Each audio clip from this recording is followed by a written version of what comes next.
Blah blah blah blah blah blah blah blah blah blah blah blah blah blah.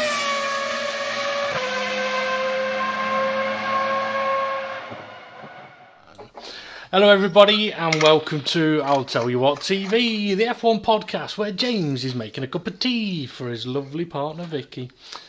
Are you sending cakes with it, James?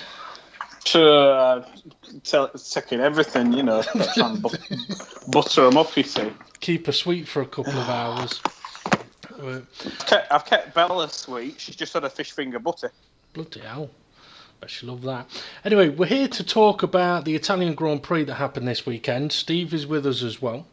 Steve's well rested, I believe. He's had a nap this afternoon. James has been up since 7 and I'm just about ready to fall asleep. So it could be an interesting... It might be my turn to fall asleep tonight.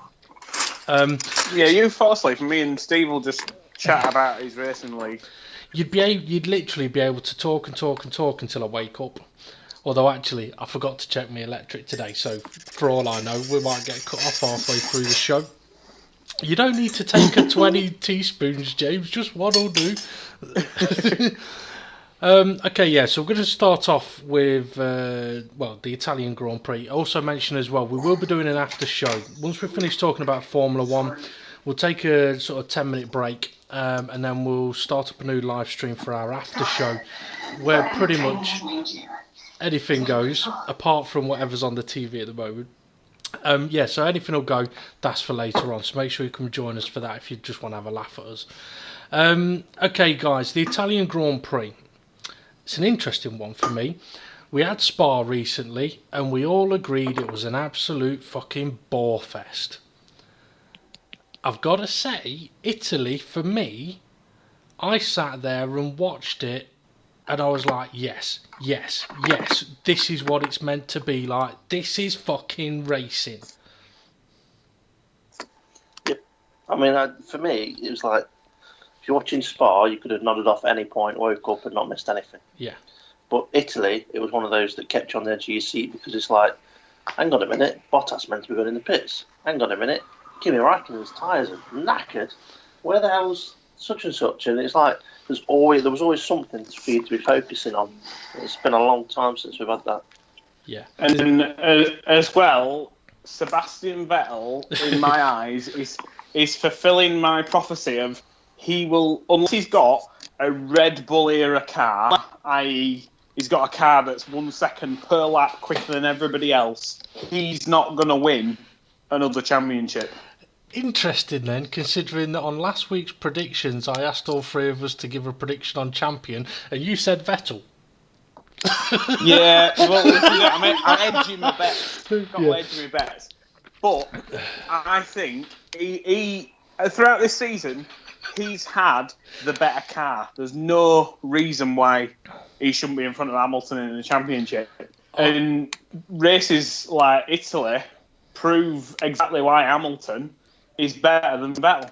I read today something about... I didn't save this thing that I read, unfortunately, but it said something like Sebastian Vettel, through incidents, has lost 125 points compared to Lewis Hamilton, I think, in the last 2 seasons. Yeah. And, I mean, when you look back to... Apologies about the noise, folks. James is being a good boy, being domesticated. I'm trying to do it quietly. It's not working. If that's quietly, what the fuck is noisy like? Yeah. You don't want to know. No, I don't. Oh. Actually, I better not do that. My neighbour's in. He'll be thinking that was quick. Yeah, time for more humping. Yeah, you look back to Singapore last year and the conversation we had then, and you mentioned, James, about Webber's comment that Vettel's car ends right behind his helmet. He's put himself into too many situations in the last 2 years. I mean, okay, last season I don't think they really had a chance. This season, the Ferrari has now become... It looks the stronger car. But the drivers, Vettel, is letting the car down. Yeah. I mean, do you think that... I don't know, is it... can I word this right? Vettel has got 4 titles to his name, but obviously we all know that what it was like watching Formula One during those 4 years was similar to watching Schumacher. As in, there was only going to be one winner because of the car. But do you think that Vettel and Verstappen are very similar in the way that they could win multiple world championships from this point onwards, but they won't. Yeah, they're both spectacular on the day. Vettel is more consistent, I would say, than Verstappen, but I would say that Vettel seems to crack under pressure easier. It's like you look at Verstappen in the later stages of the race. It was not. I mean, we are going to talk about the crash on lap 1. Don't worry.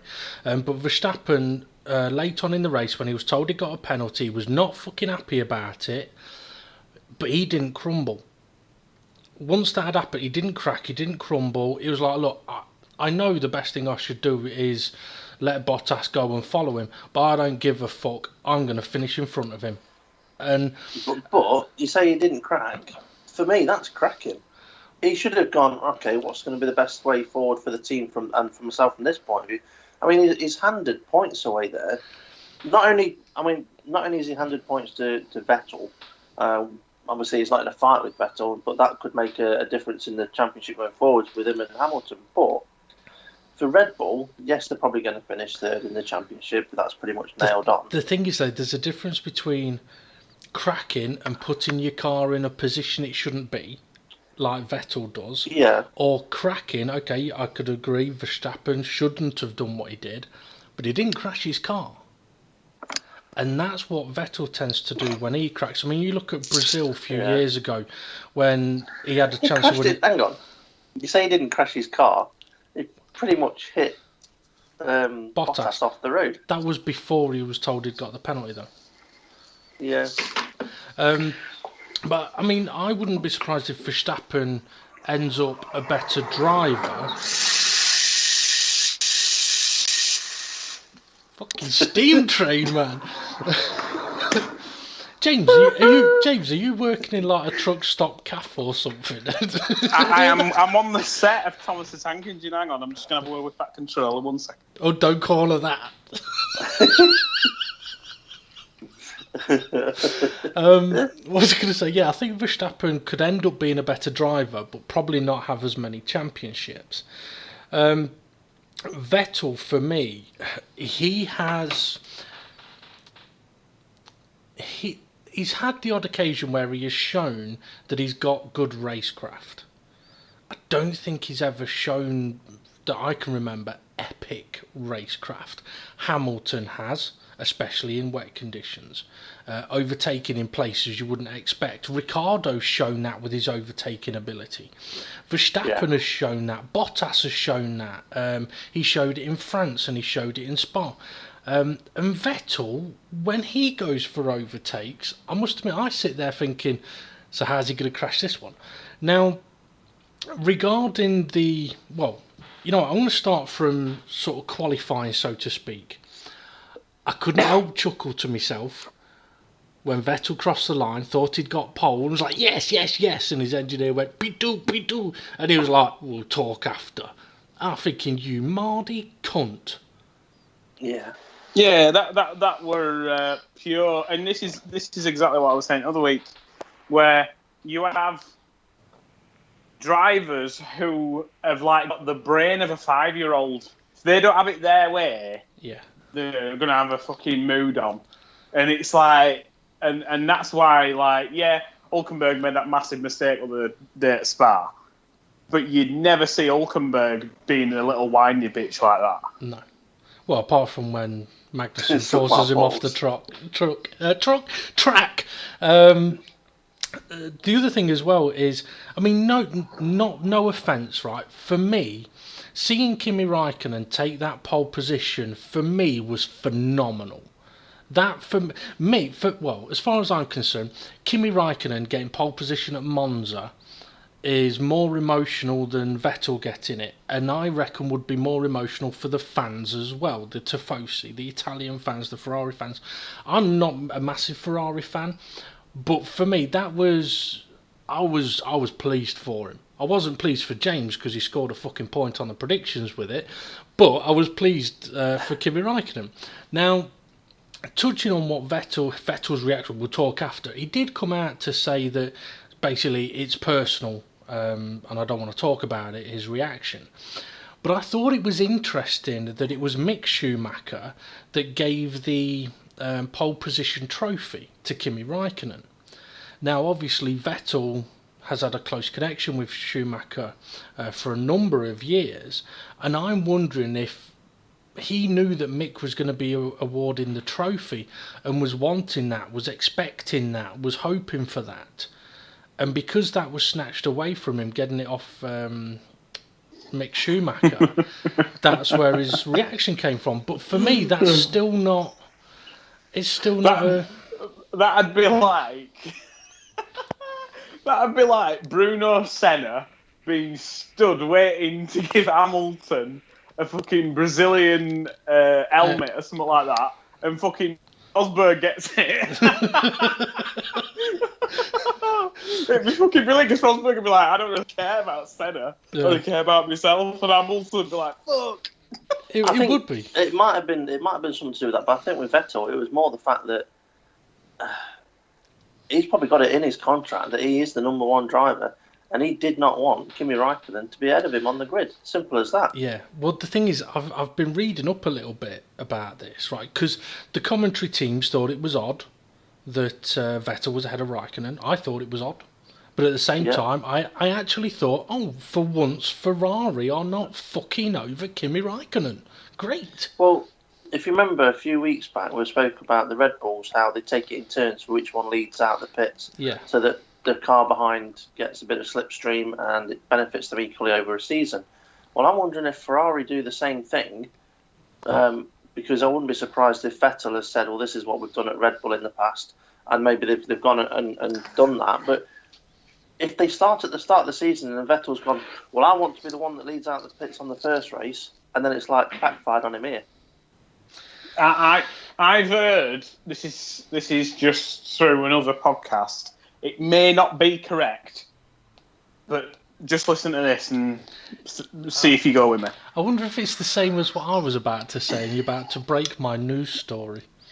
Well, if I say the word Charles Leclerc, does that break his story? Yes, it does.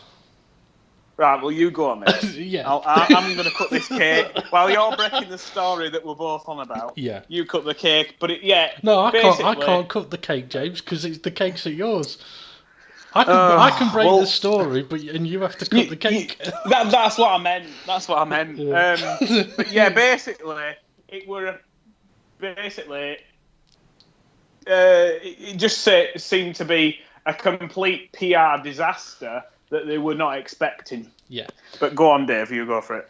Okay, basically, part of the rumours that's come out is that that I've read anyway, is that it was expected that what was going to be happening with Kimi Räikkönen was going to be announced at Monza, right? And it wasn't. The stories that are coming out is that Sergio Marchionne, I think his name was, the Ferrari boss that passed Still away. Is, but he's dead. Yeah, that one. Apparently, it was him that had decided, or agreed, or decided, finalised, right, Kimi Räikkönen will be leaving, we're having Charles Leclerc in for 2019. However, the new people in charge, they want Kimi Räikkönen to stay. Right. Now, I don't know how far the situation had gone regards Leclerc going in the car or not for next year, but one of the things that I was reading up today was, I'll read what I saw. I got this from Drive Time. He's still doing it quietly. Sorry. Okay. Is he in that Costa Cafe? Isn't he? Okay, multiple reports suggesting that the Finn is on his way out, following an agreement that was made between Marchionne and Leclerc. Marchionne was a massive Leclerc fan and wanted him to drive for Ferrari in 2019, right? And Kimi was due to be sacked. However, this has turned into a sensational own goal. the team that was to dominate the Grand Prix of Italy found themselves with a handful of flies in their hands. I don't know why he's gone with this terminology, but there we go. And the splendid second place of Raikkonen and the great race that he displayed is not a consolation, because he too had the car to win and he did not succeed. The title of Vettel seems to slip away hopelessly, considering the 30 points he now needs to recover. And he goes on to say, but how did a team that monopolised the front row, have the fastest car on the field and could tactically manage the entire race, end up losing a race that seemed widely within its reach? The explanation is dramatically simple. Team play is lacking. The agreement between the drivers. While Mercedes has put Bottas in a position to Hamilton's service, Ferrari seems to have left its drivers free to race against each other from the start. I read that and went, not at all this season. This is the first time this season that Raikkonen has been free to race. Vettel's been... I think part of that might be the fact that he knows he's on the way out. And Jesus, James, what are you doing? Sorry. I'm putting mute on. I'm sorry. I think he's got to try and find himself a seat, and find himself that extra few tenths and a bit of balls as well to say, I've got to actually race this car and get myself on the grid again for next year if he wants to continue in Formula One. Well, I think he's always had the balls, but I think he's had the respect to go, well, you're the bosses and I'll do if you tell me to do something, I'll do it. Which is why on the previous couple of races ago, when he was on the radio saying, look, just tell me what you want me to do. You tell me what you want me to do and I'll do it. And that's why Perez will never race for Ferrari. Yeah. Now, having said that, I mean, this time is the first time that I've seen it be the other way round. I mean, you take Monaco, for example. Kimi should have won that fucking race, but Ferrari worked away for Vettel to win it. In Monza, that was very different. So this report goes on to say their behaviour in the first lap shows that they were free to race, with Kimi and Vettel left angry and annoyed. Instead of facilitating each other at the start and the second chicane, they indirectly disturbed each other, which encouraged Hamilton behind them, and Hamilton was able to take advantage of the situation. Now, Arriva Bene has apparently said that after the race that the team orders are not left because it is useless and even dangerous. So he's basically saying there that team orders are not a part of it, but they are, because we've seen it happen before.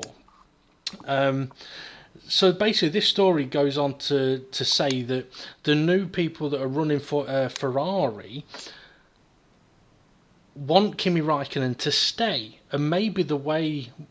I think you're kind of right, Steve. I think Ferrari have basically said to Kimi Raikkonen, says, look, us as the new guys, we want you to stay. So show us what you can do. There's no team orders. There's no helping Vettel. Go and show us what you can do. And if you show us enough, then nobody within the team can say, oh, it's time for him to go. Yeah. But also another thing that Vettel would have been pissed off about is the fact that he's mad on statistics, records, and all of that. And for him not to be able to secure the fastest lap in Formula One history will be a biggie for him, because that would have been something that probably won't get beat for many years to come, especially with the new front wings next season with the reduced aerodynamics and stuff. I can't see that lap being beaten. What year was it that Montoya did the fastest lap round there? Oh, Jesus. You're talking nearly 20 years probably. James will know that. 2003, I think. Yeah. Well, yeah. So 15 years nearly. So, yeah, that lap of Kimi's will be in the record books probably forever. Until the different. The thing that I was just thinking throughout listening to that one, in the podcast I've listened to, this may be correct, it may not be correct, it may be just wishful thinking. But apparently, what I heard was straight after the Italian Grand Prix, Kimi Räikkönen were basically going to be given his P45 at the end of the year, and they were going to announce at the end of the race that Charles Leclerc were going to be the replacement for Kimi Räikkönen.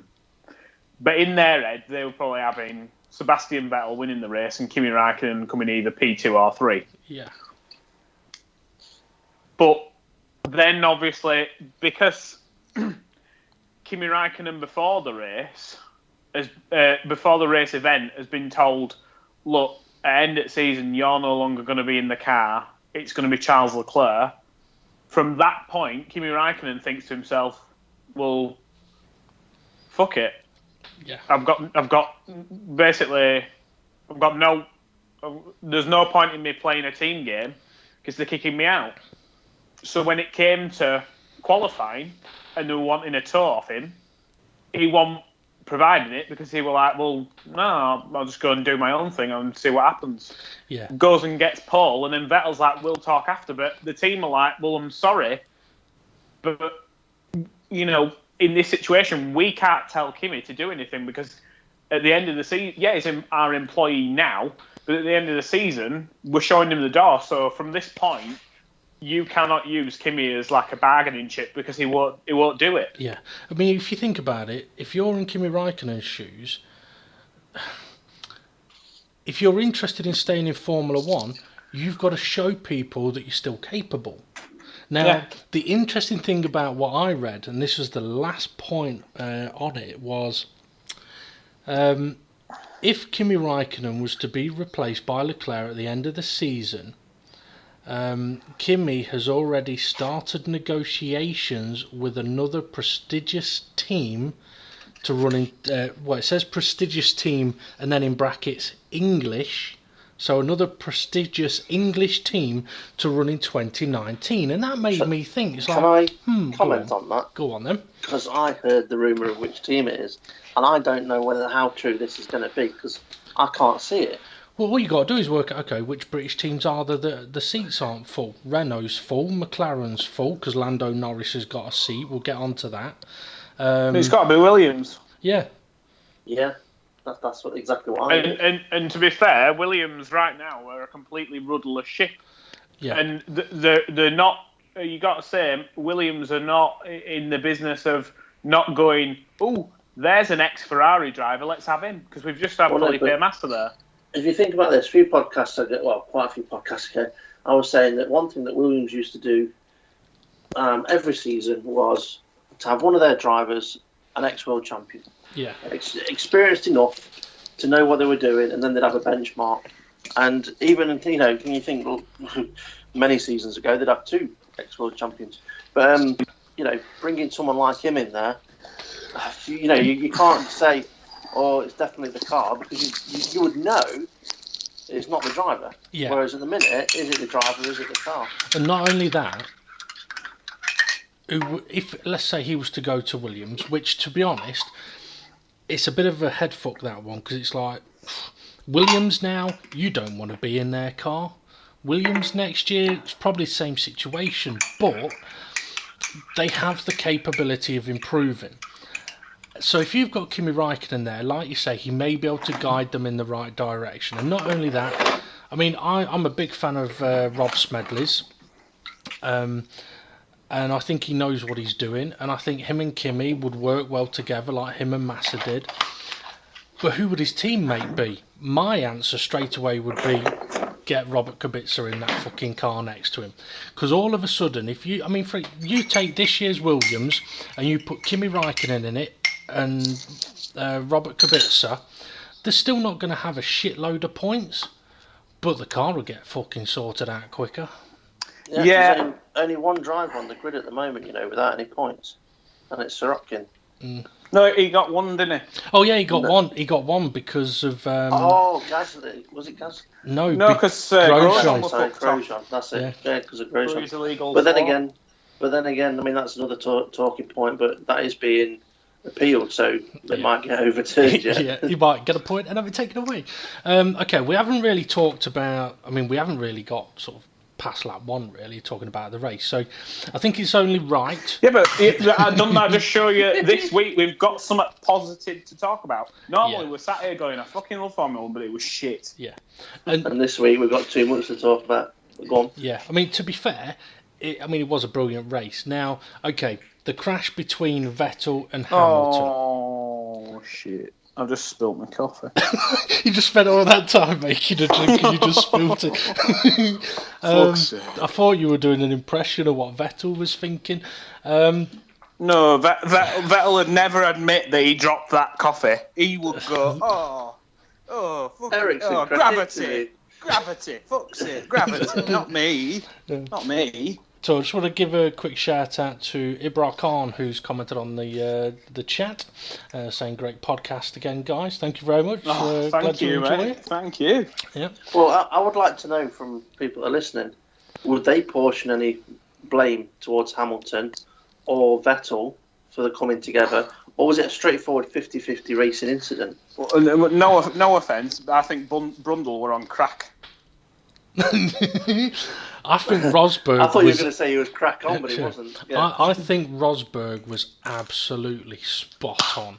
Fucking yeah! When he went on about how to beat Hamilton, he will not have a bad word said about Hamilton, won't he? Well, the thing is, he has come out and said afterwards, because he's been getting a lot of shit, right? And he's come out afterwards saying, he says, "Look, I'm not against Vettel. He was in the wrong. He was in the wrong, and what I said was right." At the end of the day, I'm a Hamilton fan. And I thought, you know what, respect to him. They didn't get on too great when they were teammates, and that was all down to the competitive nature of it. But it's like when you've got two boxers in a boxing ring, what do they do after they've finished? After the final bell? They go and headbutt each other. But they show respect to the competitor, and you have more respect once you've been in that battle. Yeah. And I think Rosberg's always had respect for Hamilton, but knowing the lengths he had to go to beat Hamilton, he obviously has a lot more respect for him now than he ever had done before. But going back to the Vettel incident, James and Dave, what are your views? I mean, Vettel fucked up for me. Vettel, if he'd have had a brain in him, he'd have thought, right, brake early, let him go through. He's going round the outside of me, but he's going to be really pinched on the exit. Do an up and under. That's what I'd done. I don't know if I'd have done an up and under. I'd have let him go wide on the first part, and then he's pinched on the second part, and I just drove past him on the outside on the second part. Either way, Vettel had no offence, Vettel had a superior car, so he shouldn't have been intimidated anyway. Yeah. I mean, to be fair, he could have waited. Well, he couldn't have waited. He was being overtaken. For me, it comes down to one simple factor. Well, maybe two. His shit.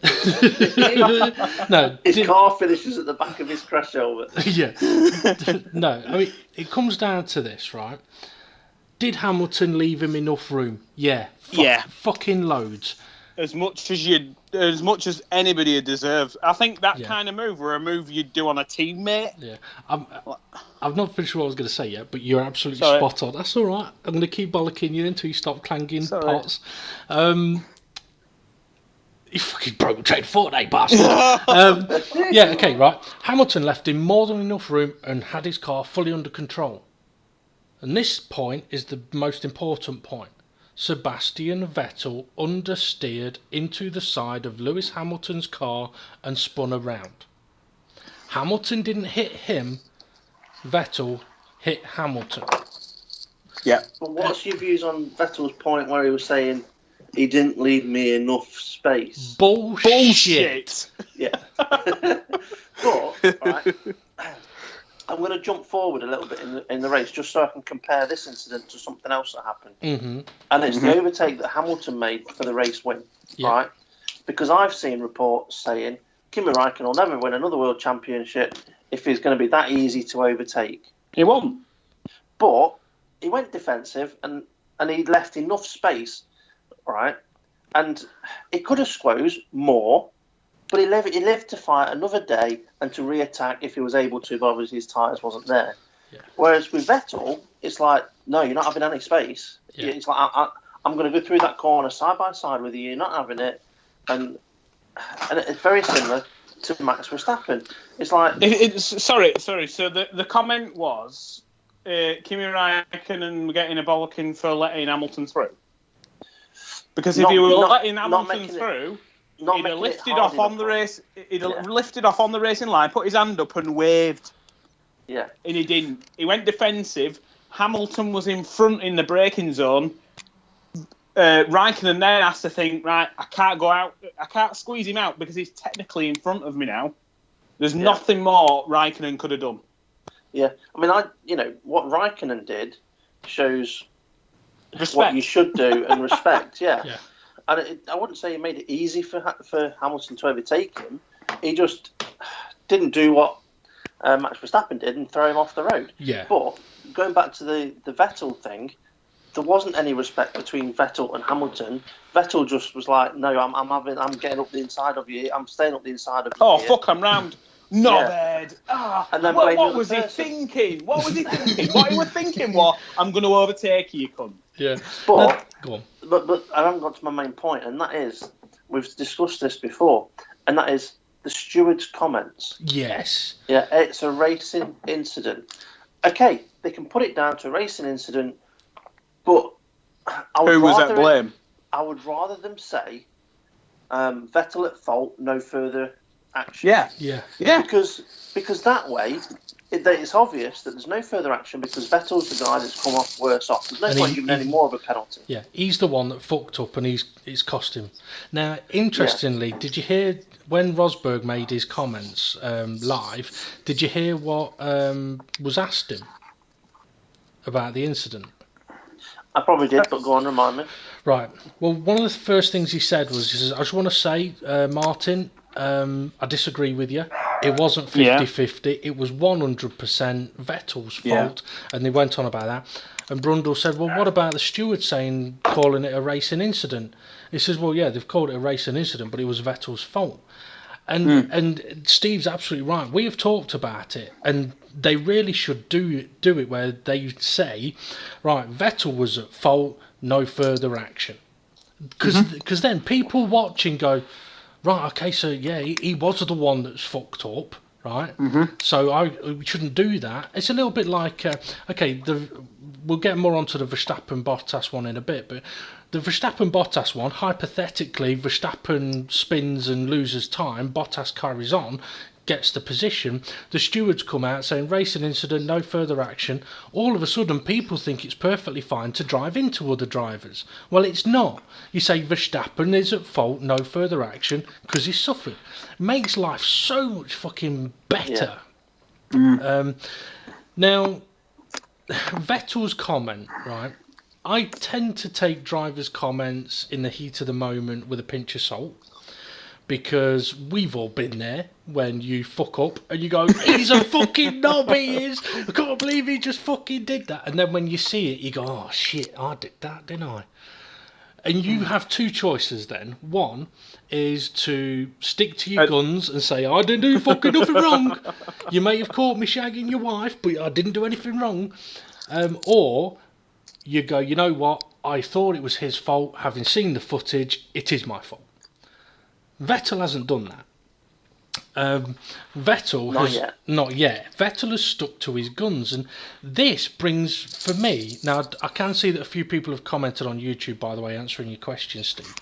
But this, for me, it kind of created an interesting thought process in my mind. Right. So I'll tell you, just to clarify again, what it was that Vettel said. I'm just going to have to find it again. Sorry, folks, bear with me a second. Okay, Vettel said, Lewis saw a little bit around the outside, but he didn't leave me any space. I had no other chance but to run into him and make contact. Okay, so he's admitted that he ran into him and made contact, but he's still blaming Lewis Hamilton. I'm sorry. I'm sorry, no.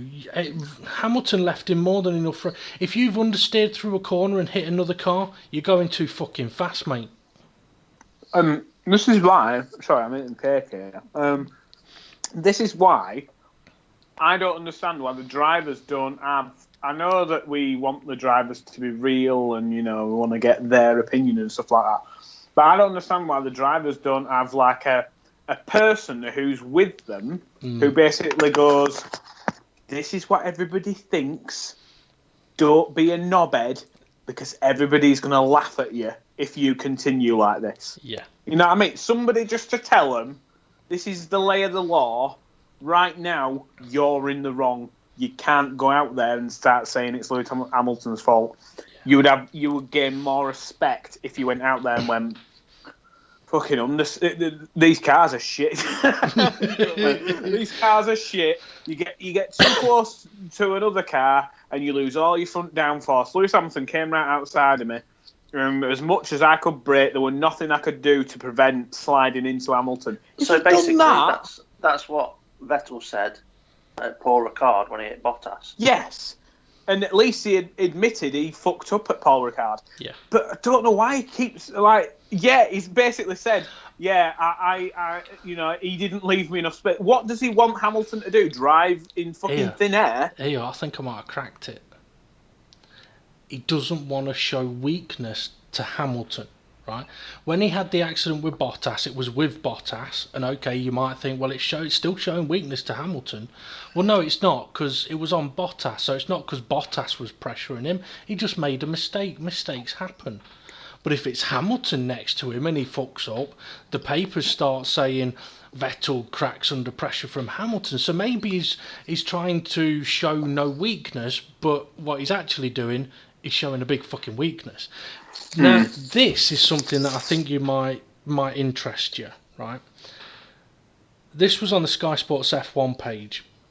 It says, Sebastian Vettel apologises to Ferrari fans after failing to win at Monza, as Italian press criticised the team and also compare Lewis Hamilton to Michael Schumacher. Add that to the comments. If you didn't hear Sky commentary, you won't know this. If you did, you will know this. Add that to the comments that Martin Brundle made when they were on the podium, which was, somehow I get the feeling that Lewis Hamilton wouldn't mind standing on that podium one day wearing red. And you know what? When he said that, I actually thought, even I'd like to see that. Well, I actually, before Martin Brundle said that, when Hamilton was getting booed and he was spoken to on the podium, I thought it was, I kind of imagined this in my mind, him saying, like, on the microphone to the Ferrari fans, you wouldn't boo me if I was in a red car. And I can see him in a red car once he's done what he needs to do, and he's happy, and his career's coming to an end. I could see him giving it one go at Ferrari. Yeah, I mean, I'm pretty sure he has said in the past as well that everyone wants to drive a Ferrari at some point. Yeah, I mean, for me, like, there were the bit, just before they went on the podium, and they were like all chatting and stuff, and like, you could tell that, like, Vettel's Hamilton's been on the podium before, and he knows what's going to happen. It's same old. Where they're going to boo you because you're not in a Ferrari. The one thing that he did that I think I would have done differently is, he tries to, like, go up on the podium and, like, dance around as if to say, yeah, I fucking won and I'm raining on your parade, hey! And do that, but nobody's doing it with you. Whereas what I would have done, I'd have played full-on pantomime villain. I'd have gone out there with my hands raised really slowly and just, like, staring at them all, like, my hands up, both of them, just staring at them and grinning. That's what I'd have done. You'd have never driven for Ferrari. I'd have been like, yes, fucking hate me because I've just beat you all, you bastards. That's what I'd have probably done. But each to their own. I thought it was good that he didn't just, like, melt like a candle and go, oh, I'm sorry I've won. But he went out there and at least he might as well have gone out there and stuck his two fingers up at them all. Yeah, I mean, he was respectful but happy. Quick recap on the YouTube chat. Drew think it was Vettel's fault. This is 100% Vettel's fault. Hammer Time saying Vettel's fault, should have backed out of it. Drew saying, and I'm a Ferrari fan, so still blaming Vettel. So yeah, by the looks of it, most people blaming Vettel on that one. So even though he lost time because he spun himself, do you feel that a driver for causing an incident where they've lost time themselves should be given a penalty? Because that's what it sounded like Martin Brundle was expecting. For me, only if the car that they've hit also has to pit or has damage. Or not necessarily only, but less likely to get a penalty if there is no damage or no major time loss. But, guys, I've just seen an image in my head. I might be completely, I might be completely fucking bonkers, right? You are. And in the most, not in a sexual way, but in the most romantic Formula One end of Lewis Hamilton's career, like we said, he could have got 7 world titles, equal with Michael Schumacher, and then put the icing on the cake. He's at Ferrari, his teammate is Mick Schumacher, and he's kind of bringing him up as like rather than he's my number 2, he's like, I'm going to pass on to you everything that I know. Yeah, oh man, that'd be fucking amazing. That'd hurt Vettel, that would be... Yeah. Fucking nailing the fucking coffin, Vettel. I mean, I've never seen Mick Schumacher drive. Just for who he is and the family connection, I'd love to see him in Formula 1. At the same time, I don't want to see him in Formula 1 if he's not good enough. Oh, no. And to be fair, he's been of the attitude of, I'm going to do what I can do, and if I'm good enough, I'll end up in Formula 1. Which for me just earns a fuck ton of respect, because you can pretty much guarantee just about every team on the grid would have attempted to approach him in one way or another. Exactly. And hopefully he's got some very wise people around him that say, don't rush this. Because if he does it right, and he is good enough, he could potentially walk into Ferrari as a first drive. I think the only thing for me where I give him massive respect to still continue what he's doing.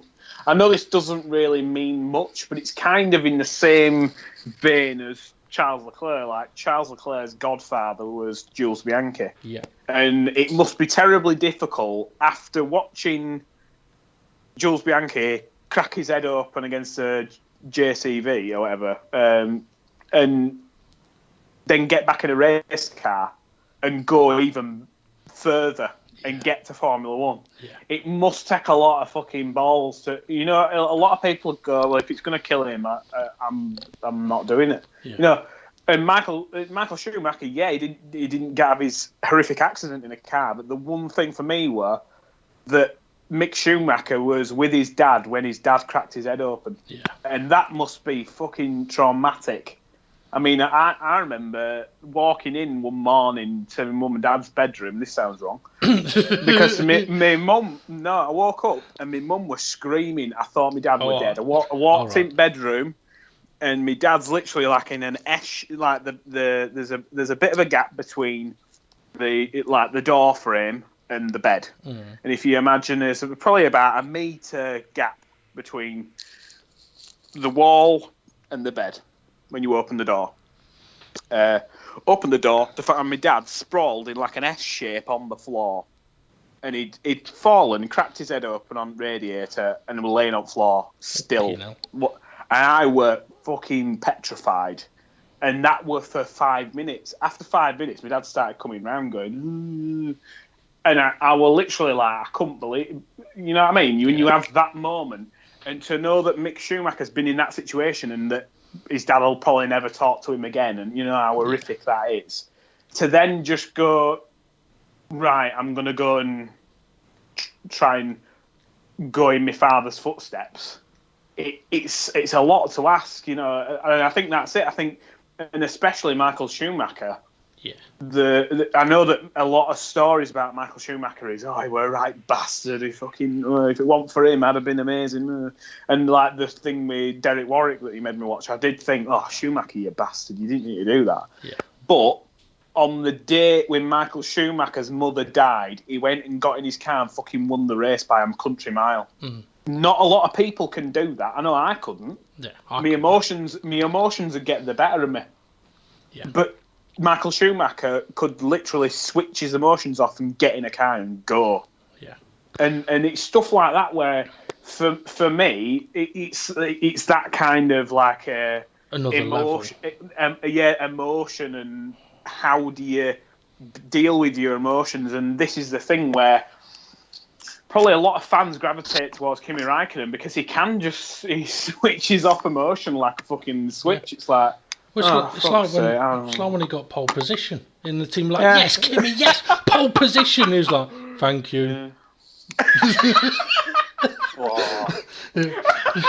I just want to quickly mention something that Drew's saying. It's Drew saying the thing that pisses me off about Mick Schumacher though is why he doesn't have a red helmet like his dad. Why? And then he goes on to say the least he could do is wear damn red. What a prick! But the day he comes out in a red helmet, everybody's gonna be like, "Fuck." Yeah. You know what I mean? He's probably waiting for the day to get to Formula One or get in a Ferrari and then go, "Here's the fucking red helmet. I'm back." You know, that's kind of like, it'd be fucking spellbinding. Yeah, he probably won't though because he wants to have his own identity. Yeah, I wouldn't be surprised if he. I mean, I think that's why he hasn't got a red helmet. I don't know for certain, but I can respect that. If it's all part of the I want to be known as my own person.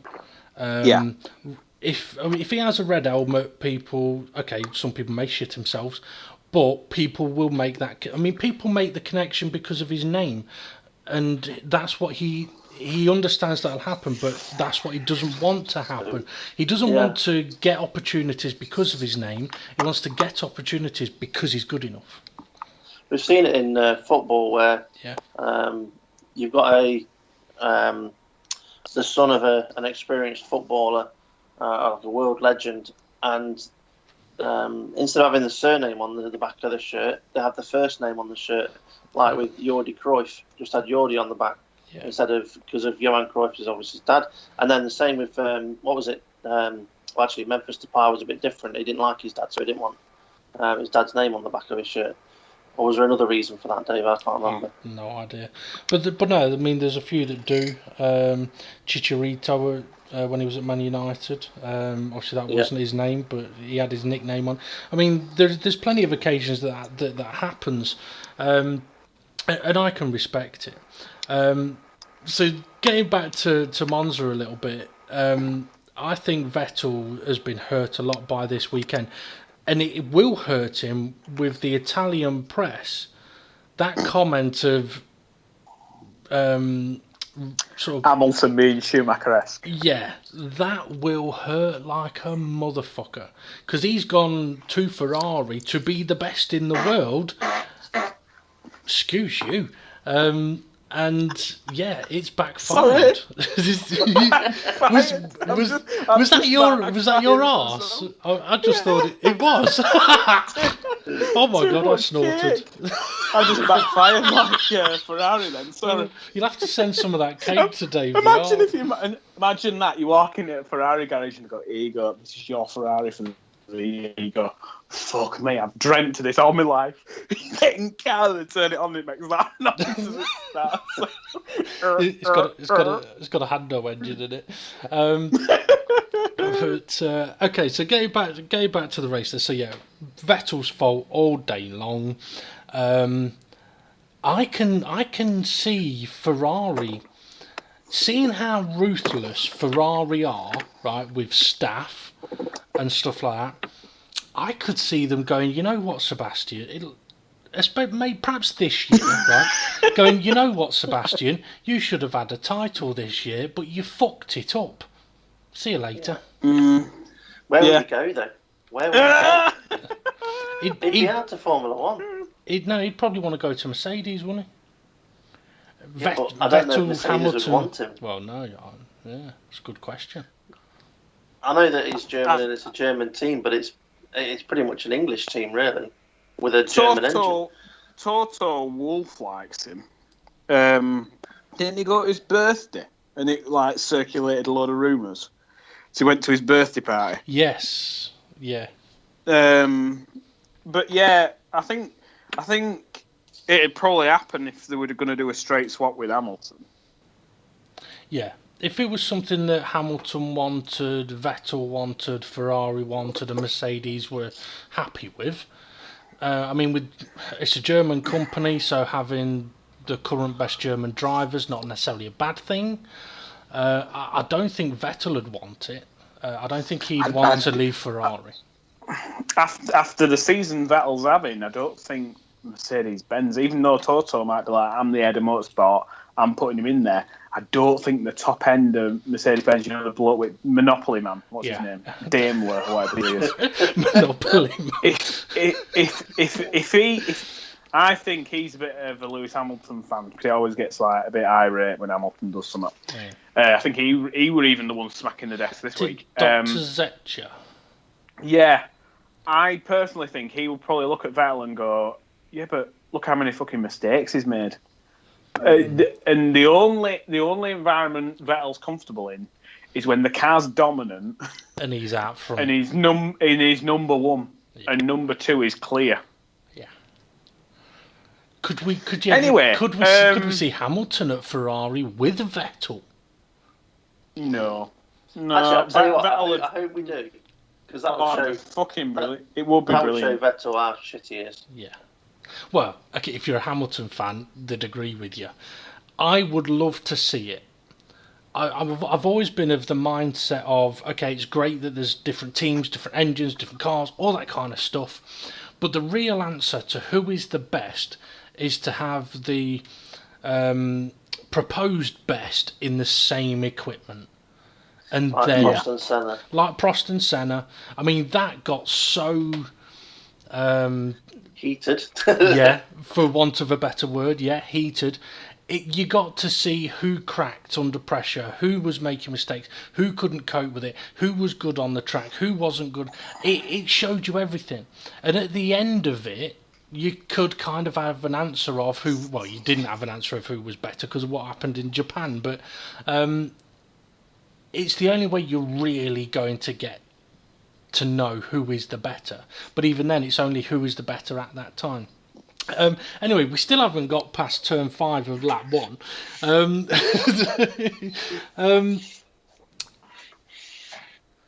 So yeah, what else you got, guys? Let's see, safety car at the start. I'm trying to think what that was for now as well. That was Hartley's that car. was further. Yeah, I think Hartley, looking back at it, even not being able to look in the mirrors myself, soon as I could see I was getting squeezed, I'd have probably tapped on brake and saying, I'll live to fight another day. Because if you keep your foot in here, I know where this is going. And he just kept his foot in, squeezed in, and it were all game over. Yeah. And as well, Monza's probably the type of track where, to be fair, myself, I won't mind starting at back because you know shit's going to go down. Just brake, wait for all shit to go on, and then, I mean, fucking... I know we're going to get onto this in a bit, but fucking Kevin Magnussen, did he know where he was racing? It looked like he'd never been to Monza. He went straight on at turn 1, and then he got to the next chicane and went straight on again. And I'm like, well, what the fuck? Not only did he go straight on at the next chicane, I don't know if that was the first lap, I can't remember. I did note down at some point. But I'm pretty sure him and another car pretty much straight line the second chicane. He came back on track, was being overtaken, and then turned in on the guy that was passing him. Yep. And it's like, what the fuck are you fucking doing? Yeah, well, that's the quality of Kevin Magnussen. That's not what you've been saying for most of it. I mean, to be fair, he's been doing a good job recently. But at this race, I think it probably started in qualifying, the battle that he and Alonso had, which I found quite amusing. But yeah, what he did on that lap, I just thought, I I mean, not being. If you've just gone off that chicane and you know that the whole grid is within a short distance, you better be fucking careful when you come back onto the track. And he definitely wasn't. Yeah, but he's clearly a driver who just doesn't care about other drivers.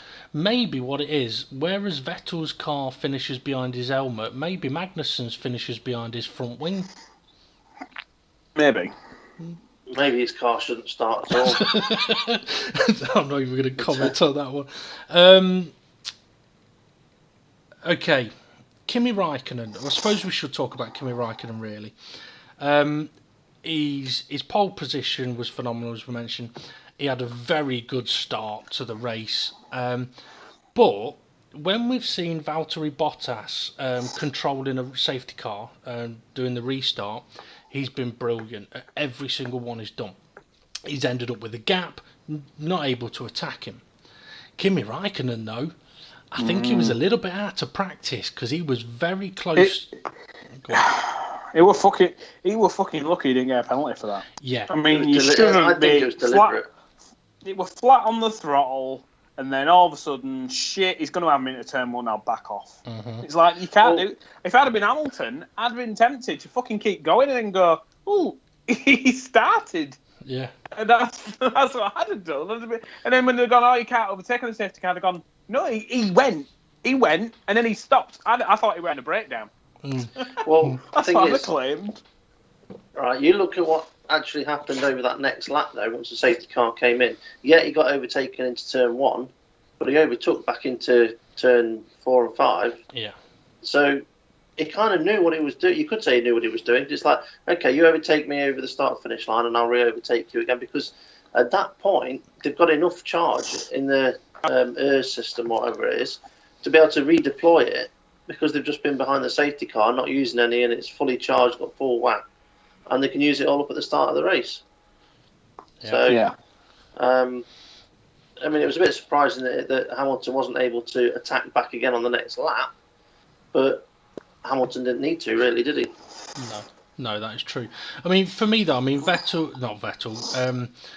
Raikkonen had, I think, a great race until about lap 40, when it was clear at that point his tyres are gonna be fucked. And I must admit, I was watching it thinking, you know what, if it was me, I'd probably think about pitting.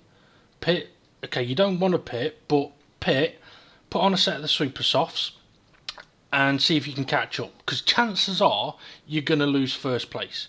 So if you stick on a brand new set of tyres that are faster, you've got the strongest car on the grid for this event, there's a good chance you're going to get yourself back into second place on a track where you can overtake. And Ferrari didn't go that route. Now, some may agree with me, some may disagree with me. But having seen Kimi Raikkonen's left rear tyre at the end of the race, and I actually want to show this, having seen his tyre at the end of the race, I have absolutely no idea how he didn't get a fucking puncture. Because, to be honest, it is one of the worst conditioned tyres I have seen. I'm going to pop it up onto apart from Hamilton in China, 2008 or whatever it was. I can't even remember that. When he went off into the gravel. Oh, well, yeah, and I'd never actually saw the tyre, though, so, but yeah, his tyres were fucked. But this tyre, I mean, I think after the race, when Ferrari got to look at this tyre, somebody would have sat there and gone, yeah, we probably should have pitted, because not being daft, half of his tyre is missing the fucking tyre. Yeah, I mean, that is pretty shocking. I mean, I was actually thinking the last few laps of the race, that could delaminate. Yeah.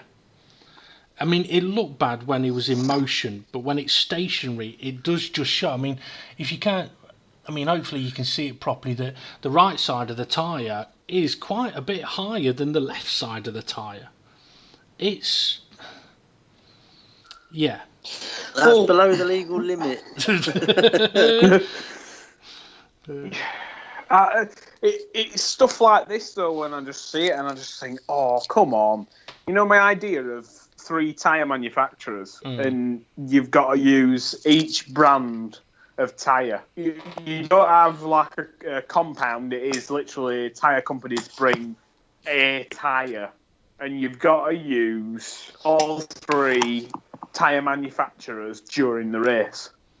And whichever suits your car the best, you obviously use that one for as long as possible. I bet you a tenner if you had a fucking Mitchell and a Bridgestone, it wouldn't be looking like fucking that. No. I mean, the thing is, that's extreme, really. And now, I know the commentary teams were saying that his tyre wear was down to pushing so hard after he pitted, and he was pushing hard. But even so, yeah. I mean, Ferrari have shown a lack of strategic ability, whereas we've mentioned it before, whereas Red Bull, they go aggressive. They know they're on the back foot, so they've got more option to go aggressive. But they do go aggressive. Mercedes have gone aggressive on occasion. Ferrari never really do. So in this situation, I do think, well, let's put it this way. If he pits with, 13, 15 laps to go, puts on the super soft tyre, he was, a second ahead of Hamilton anyway, or a couple of seconds ahead of Hamilton. I mean, when he was getting held up by Bottas, I mean, that cost him. And, okay, that wasn't the time to pit. But once he'd sort of stabilised the gap between him and Hamilton, all he needed was a couple of seconds, and then he's going to need to make up 22 after he's pitted. Now, okay, that may not be possible. However, if he's pumping in fast as fuck lap times, Lewis Hamilton and Mercedes are going to be sitting there thinking, Lewis, you better look after your tyres because Kimi absolutely fucked his. So you need to look after your tyres. He looks after his tyres, goes slower. Kimi's going faster. All of a sudden, you're in a vicious triangle where you got to look after your tyres. You go slower. You're being caught. You could end up actually, if you're Kimi Raikkonen, fighting for a win of the race. At worst, you're going to be fighting for second place, which you're going to end up with anyway. Yeah. But yeah. I mean, I've got to say, it's probably the first race all season where we've seen a full-on cracking battle between the front two. Oh, yeah. And it's the nature of the track. The nature of the track is corner, massive straight, corner, massive straight. And none of the corners really presented a ton of dirty air. I mean, turn 1 and 2, there's no dirty air there. Turn 3 and 4, no dirty air there. It's actually 5 and 6, but yeah. Maybe, yeah. Sorry, yeah. But I only class a braking zone as a corner. Yeah. Do you slow down for crashes? That'll done. He gets off the brakes. The Lesmos probably get a bit of dirty air, but I'd probably say that I forgot the name of it. Is it Ascari? Yep. That's probably the only dirty air part of the circuit apart from the final corner. What's the final corner called? Parabolica. Yeah, probably say Parabolica's your worst area for dirty air, that circuit. But then you've got a fucking huge straight. So it's probably been the first circuit where these cars can race. Yep. And but it shouldn't be that you've only got one racetrack that works. Yeah. I mean, if they can work out how cars can race as good as this round street circuits and tracks with lots of high speed aero, like Spa, for example. Yeah. If you can get them to race. I mean, what races did we have that were really dull as dishwater? Australia.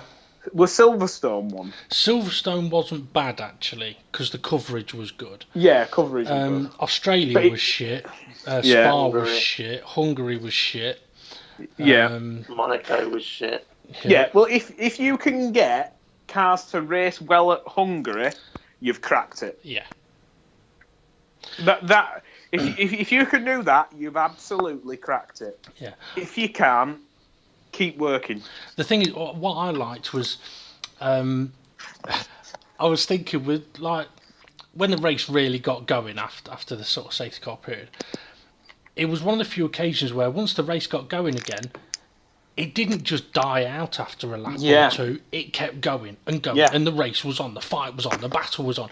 You could tell that Lewis Hamilton was just keeping his. He was like, you know what? I'm happy here. I'm within your DRS, and I can keep going. And that for me, I was like, okay, we're on for a race here. But it wasn't just them that was racing; it was further down the grid. And I thought to myself, I bet that production team are shitting themselves because they don't know where to fucking look. But in a good way. And there was a couple of occasions where they missed live overtakes. And you know what? I ain't got a problem with it this week because there was more than enough going on the racetrack. I mean, it really was a fantastic race. And part of the proof of that is, I mean, we're an hour and 8 minutes into the podcast, and I've only looked at my notes once. I mean, okay, we still haven't really talked beyond sort of lap 3 or 4, but I've made notes, but there's enough in the race to talk about anyway. I'm going to have a quick look at my... my notes, but I'm not going to point out the things where stuff happened. I want to point out different notes that I made, which is, for example, lap 5. This is racing. It's frantic. There's action. It wasn't much longer after that. I mean, it was all... Oh, Jesus Christ, James, what cake did you eat? It was a lovely cake as well. Yeah. I came home yesterday, and I came in through down and went, happy birthday to you. And Vicky's like, ain't my birthday. I'm like, yeah, but I've bought a birthday cake, so I need to sing it. It's one with a fucking football on it. Bloody hell, but you don't have to be a bad win, but it's good. Oh, sorry about that. That's all right. What you were saying? I wrote a little later, this has been a great race. This is good stuff.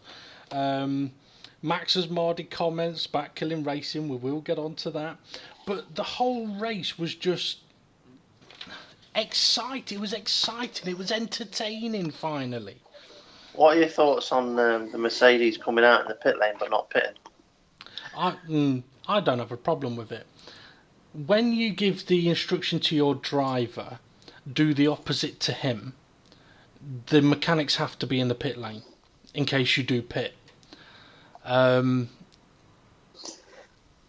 I think there should be like concrete walls around the pit mechanics so they don't get hurt. And as well, it'd just be like if not concrete walls, but it's just somewhat like a barricade. So that even if you're going, you know what I mean? See, no matter what, even if there is nobody out in the pit garages, you've still got to make a massive like turn and commit to get in your pit box. And if you fuck up, you're gonna really fuck up because you've got a narrower box to get into. Well, do you know how? All right, the teams get to pick in championship order which pit box they're going to use. Yeah. So it's not just like, oh, you're the world champions, you have that one, and then you're the second in table, you have that one. They get to pick. I'm wondering if Ferrari are going to reconsider. Should they really be having the garage right next to Mercedes? Because if Ferrari are coming out for a pit stop, Mercedes go, well, okay, then we're going to come out as well. Yep. And then it makes it more difficult for their driver to get in. Okay, they're putting their guys in the line of fire. I don't think they can change that. I think they just have the allocated. No, they get to pick. They get to pick in championship. Yeah, in championship order. That's why at each circuit. Yeah, because that's why at Silverstone, as the teams drive in, the first garage doesn't always tend to be used because no one wants to turn in and get into that tight first garage spot. The teams tend to pick the garages slightly further down the pit lane. Mercedes have tended to go for the one that's in the middle because of like that early turn in is part of it. Another part is at Silverstone because they go right in the middle because it's the most visible. If you're towards the end of the pit lane like McLaren have been, you look out your garage door and all you see is a fucking concrete supporting wall. So Mercedes don't want to be down that end because then nobody can see them. They don't want to be at the other end because it's difficult to get in the pit box. So they go right in the middle, and then it's down to the rest to pick around them. Oh God! But also, you know what's coming? You know what's coming soon? It'll be. Oh no! I've shit myself. No. There are some circuits where teams want to be right at the other end of the pit lane, near the pit exit, so that in qualifying, if a team looks like they're about to come out, they go, right, let's get out so we're ahead of that car. I can imagine a team on the grid next year going, yeah, we'll go the opposite end of the pit lane to whatever James is in because his farts are terrible. Come back, guys, come back. Okay, we're going to have to talk Grosjean, aren't we? No, not really. He just can't catch a break, can he, the poor lad? Well, he can't. I mean, to be honest, I first heard about this by sheer chance, right? I didn't watch, I didn't have a choice of watching the aftershow. I woke up at 2:10, so I was like, oh, if I try and watch the race now, I'm going to miss the start. Fuck it, I'll watch the replay later. So I didn't get to see a lot of the aftershow. So once I'd finished the race, I was making myself some food, and Ted's notebook happened to be on, and he mentioned about Renault potentially protesting Grosjean's Haas because he finished ahead of them, and Haas and Renault are fighting for the championship, and it's to do with questionable legality of the floor. Now, from what I've seen so far, it hasn't been revealed exactly what part of the floor may be questionable. It has. Has it? Has it been released today? What it is, a while ago, there was a clarification made to a rule to do with the floor, and the leading edge to the floor, the thickness has got to be a certain diameter, or there's got to be certain edges of the floor have got to be a certain thickness anyway. Okay. And the teams were given up until before the Monza race to correct the floor issues. Sorry, James is ripping cardboard. James is hot. Yeah. So I'm making a new floor. You know what, James? I dare you to go and get a piece of paper, and the next time you fart, hold it to your arse and see if you can rip it.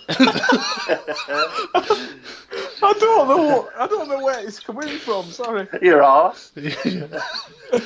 Sorry, Steve. Yeah, seeing as we're on the Haas. Sorry. Right. Yeah. Now with Haas, they outsource the floors. That they don't make them themselves. They have them sent to them by another company that makes them to spec for them. Called Ferrari. So, quite possibly, but they actually asked the FIA. They sent an email to the FIA saying, "Please, can we have a little bit longer because our shipment's not going to be with us until said time, which is going to be after the deadline that's been set." Mm-hmm. They didn't receive a response. Right. So they just went as, well, there's nothing else we can do. We're just going to have to wait for this floor to come. We're going to have to race anyway. Yeah. Now, could they have got clarification? But even if they got clarification and they were told you're going to be disqualified if you race that floor, what are they going to do? They're not, they want to put the car on the track. They want the sponsors to be seen. So they kind of probably should have seen it coming, but they can't take no response as an okay. Yeah. It wasn't an okay. So for me, it is pretty much slam dunk. Whereas all the other teams were able to put the car into the correct specification, and that's why Renault were able to know that there was this problem. How they knew that they were not going to receive their floor in time, I don't know. Other than the guy that used to work for the FIA, I wonder if he was told by somebody at the FIA that Haas are going to have a problem getting their new floor in time. No, that would be a massive breach of contracts. That would.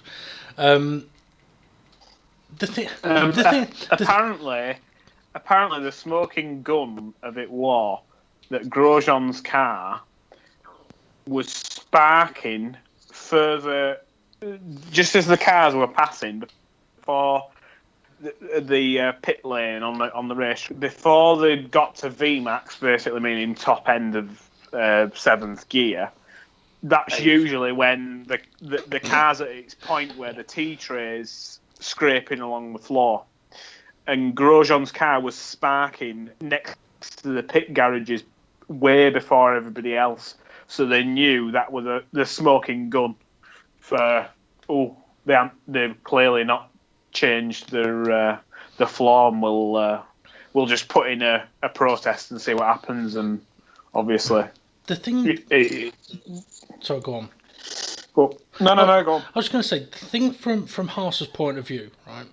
Okay, you could sit there and say, well, I sent an email, I didn't have an answer, but not being daft, right? I mean, this is a little hypocritical coming from me from a situation I found myself in the last few years, but I'm not a professional fucking high-ranking sports team, or even ranking sports team. What's the name of the FIA's cop in the pit lane? The guy that walks up and down the pit lane at some point, most sessions, at some point he will walk up and down the pit lane. How difficult would it be? Controller. Yeah, that's the one. How difficult would it be to go, excuse me, mate, we just need you to have a look at this floor. Yeah, we need clarification on this situation. Yeah. Exactly. So, yeah, I mean... I think the teams probably knew that if they'd have gone before the race, you might want to have a little look at that, before the start of the race. And then the race is sort of like, I think there were a race back in the day with Mercedes, and before the start of the race they were using like a wrong tyre pressure or something like that. Or there was something where there were something overhanging before the race had even started. And it kind of ruined the event. Yeah, it kind of like ruined the event before it even started, because like the FIA were looking into it as the race was going on. Yeah. And you can probably see that in situations like that, teams kind of get away with it. Whereas if you say you play dumb and then wait until the end of the race and then go, I think he was cheating, then there's more of a cool down period where people can probably, I think it may be that you might get more of a result after something's happened than before something's happened. Quite possibly. I mean, I know Ted Kravitz did say that Renault needed to wait for an event to take place, for a race to happen, to be able to actually formally protest it. Because even a qualifying session is still technically classed as a qualifying practice session. So you probably can protest a car in that. Yeah, you can, because your cars need to still be legal. But then that begs the question, well, hang on a minute, what's happening in scrutineering in Parc Fermé? Yeah, I was about to say that. Now, okay. Probably. Well, I mean, to be fair, the team, I would not want to be working in scrutineering, because the chances of you finding all of the tricks on the cars, you've got no fucking chance. But things like visible things like that, you probably would think should be tested. I must admit as well, I can understand the FIA spot testing cars during qualifying sessions and weighing them and stuff like that. However, I do not fucking like it for a couple of reasons. Did you see what happened to Bottas? Oh yeah, with his big fucking lock-up and half spin. Yeah. Well, for me, right, I mean, that was in a session where it's not going to hurt him too much. But either you do not see those fighting for pole being called in the final session, or they don't get called in. So if they do get called in, you don't tend to see it, or they don't get called in. Well, if they don't get called in, that means that I'm trying to think. I can't remember seeing Vettel or Hamilton being pulled into the weighbridge. Which means if they are not getting pulled into the weighbridge, then they're not getting checked like all the others are. And if it's meant to be random, then at some point they should be getting checked. But for me, don't do it during a fucking session.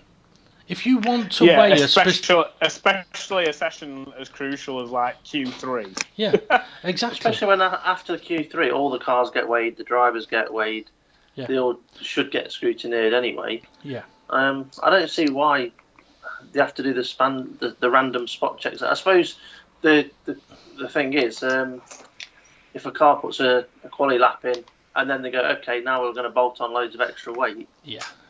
I mean, I can kind of understand that, but there's a way around that. Put a set of scales in every fucking garage and weigh it every time it comes back in. So, I mean, okay, it's going to be a bit of a cost, but it solves your fucking problem then. Now, just to put things into perspective for you as well, right? In a dry qualifying session, I'm not a fan of it. But if you've got changing conditions and you get called into the weighbridge in those changing conditions, you're fucked. Whether it be from wet to dry or dry to wet, you could find yourself in a fucked situation. So does that mean that in those conditions the FIA go, well, you know what, it's not fair on the teams if we call people in at that point? Well, if the teams know that, there's an opportunity for them to take advantage of the situation. So I'm really not, I think they need to reevaluate that, to be honest. But in wet conditions or in changeable conditions, the weight has less of an effect than in perfectly dry conditions. Maybe. Anyway, I want to mention Danny Ricciardo. Oh. I know he didn't get to the end of the race, so there's not a lot to talk about, really. Other than the fact that I did say last week, are Red Bull screwing Danny Ricciardo because he's going to Renault? I wasn't so sure last week. Now I'm thinking, you know what? I think they fucking are. I told you he wouldn't finish ahead of Max. Yeah, you were right on that. And the first thing that came out from the team was, well, it looked like it might be an engine problem. Yeah. But it actually turns out it was a clutch failure. All right. So, yeah, the smoke apparently was from the clutch that had burnt out.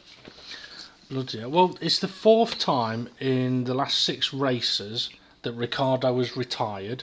It was the brand new engine as well. So, okay, if it was the engine, if it wasn't the engine, you can't blame the new engine. But even so, I mean... Oh, let me just say something while I remember, before anyone else says it. Also, it's the 3rd time in 2 races that Fernando Alonso's retired. True, yeah, it is. And he's leaving. Van Dorn... Only 3rd time in 2 races. It's the 3rd time in 2. Okay, I got there eventually. Well done, I got you. James is still thinking, what the fuck are you on about? He's had actually 6 retirements in 7 or something stupid like that. Yeah. But it's odd, isn't it? How, like, yeah, Renault have had a few engine problems, but nowhere near as much as Red Bull and McLaren. Yeah. It makes you wonder, doesn't it, whether it's how they are packaging the engine rather than the engine itself. Yeah, because the works team can go, oh, well, I think we're going to just blow it up if we don't put enough coolant in. Let's make it just a little, we might compromise speed here, but at least we know it'll get us to end at race. Whereas Red Bull and McLaren be like, fucking make it as fast as fuck. Oh, shit, it breaks. Yeah, the skin on the car is basically like cling film. I mean, Red Bull, Christian Horner has said that in working with Honda, one of the things they've sort of said to Honda is make it as powerful as you can and we will make our car around it. Rather than... Oh, no problem, Mr. Horner. No problem. Is Jay Halliwell coming round? Oh, she come see us? Oh, yatta. No, she's on tour. And they are on tour at the minute, actually. Yeah, so whether that'll happen or not, I don't know. But anyway, did you say she's on tour? She's on tour. Not Jean Todt. On tour. And if anyone doesn't get that... There'll be somebody who's just like, I was liking this podcast until they started being racist. Yeah. Check out our Hando videos. You'll understand. Well, you might not understand. That's what the subtitles were for. They don't help. They don't help. Okay, so just quickly to recap then. Grosjean, Haas, I wouldn't be surprised if they aren't successful on their appeal. Other than that, he had a pretty good race. Magnussen, fucking shocking race. Force India's awful fucking qualifying, but actually did very well in the race, I thought. Yeah, definitely. And potentially 2 drivers of the day there from Force India. But maybe it's a bit early to talk driver of the day at this point. I can't believe they gave it to Kimi Räikkönen. Well, it's definitely not Raikkonen. He fucked his tyres, didn't he? Well, you start on pole position with the fastest car. I'm not saying you expect to win the race. Okay, he came second, but he went backwards. Now, I've been annoyed before when Vettel has had an incident, gone to the back, and had to come back through the field. So I'd have been annoyed if it had been him. Not because he's a Ferrari driver or it's Vettel, but I don't like seeing people that have made a mistake and then, come back through. But yeah, and as well, no offence, if Vettel was to do that, 99% of the drivers are going to go, oh, fucking Ferrari, I'm not racing them. Go past, go on, go past. So it's not actually overtaking anybody. It's pretty much, unlike this one race, it's pretty much like a Red Bull coming up behind the Toro Rosso. Well, that's the... So go on. I would have liked to see Perez, well, not necessarily Perez, but Perez or Ocon have driver of the day because they deserved it. Well, James hinted on it there. This was the first race in a long time where you've seen a Toro Rosso put up a fight against a Red Bull, and that was Gasly and Ricciardo going at it. And to be fair, Gasly did a great job, I think, because Ricciardo is easily one of the best overtakers in Formula 1, and he couldn't get past him to begin with. He went for it. If they were not in an inter-team relationship, Gasly did nothing wrong. Yeah, I think you could tell when the word came from Red Bull to Gasly, look, just let him through now. Because but this were it. Gasly was probably one of the first people who, when Danny Ricciardo goes for a dive bomb up into turn 1, just turn in and see what happens.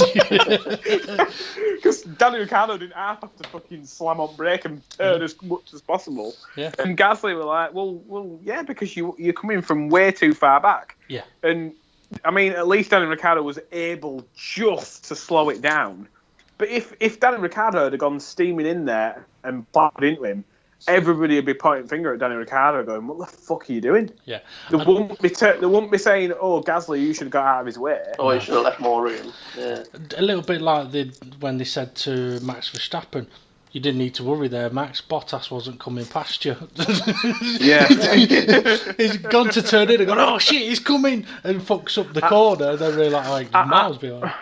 I've got a funny feeling as well that Gasly's going to get in a Red Bull and Max Verstappen's going to be like, I'm number one here. And then even Gasly might end up surprising everybody and everybody going, oh, fucking hell, he's better than Max Verstappen. He could.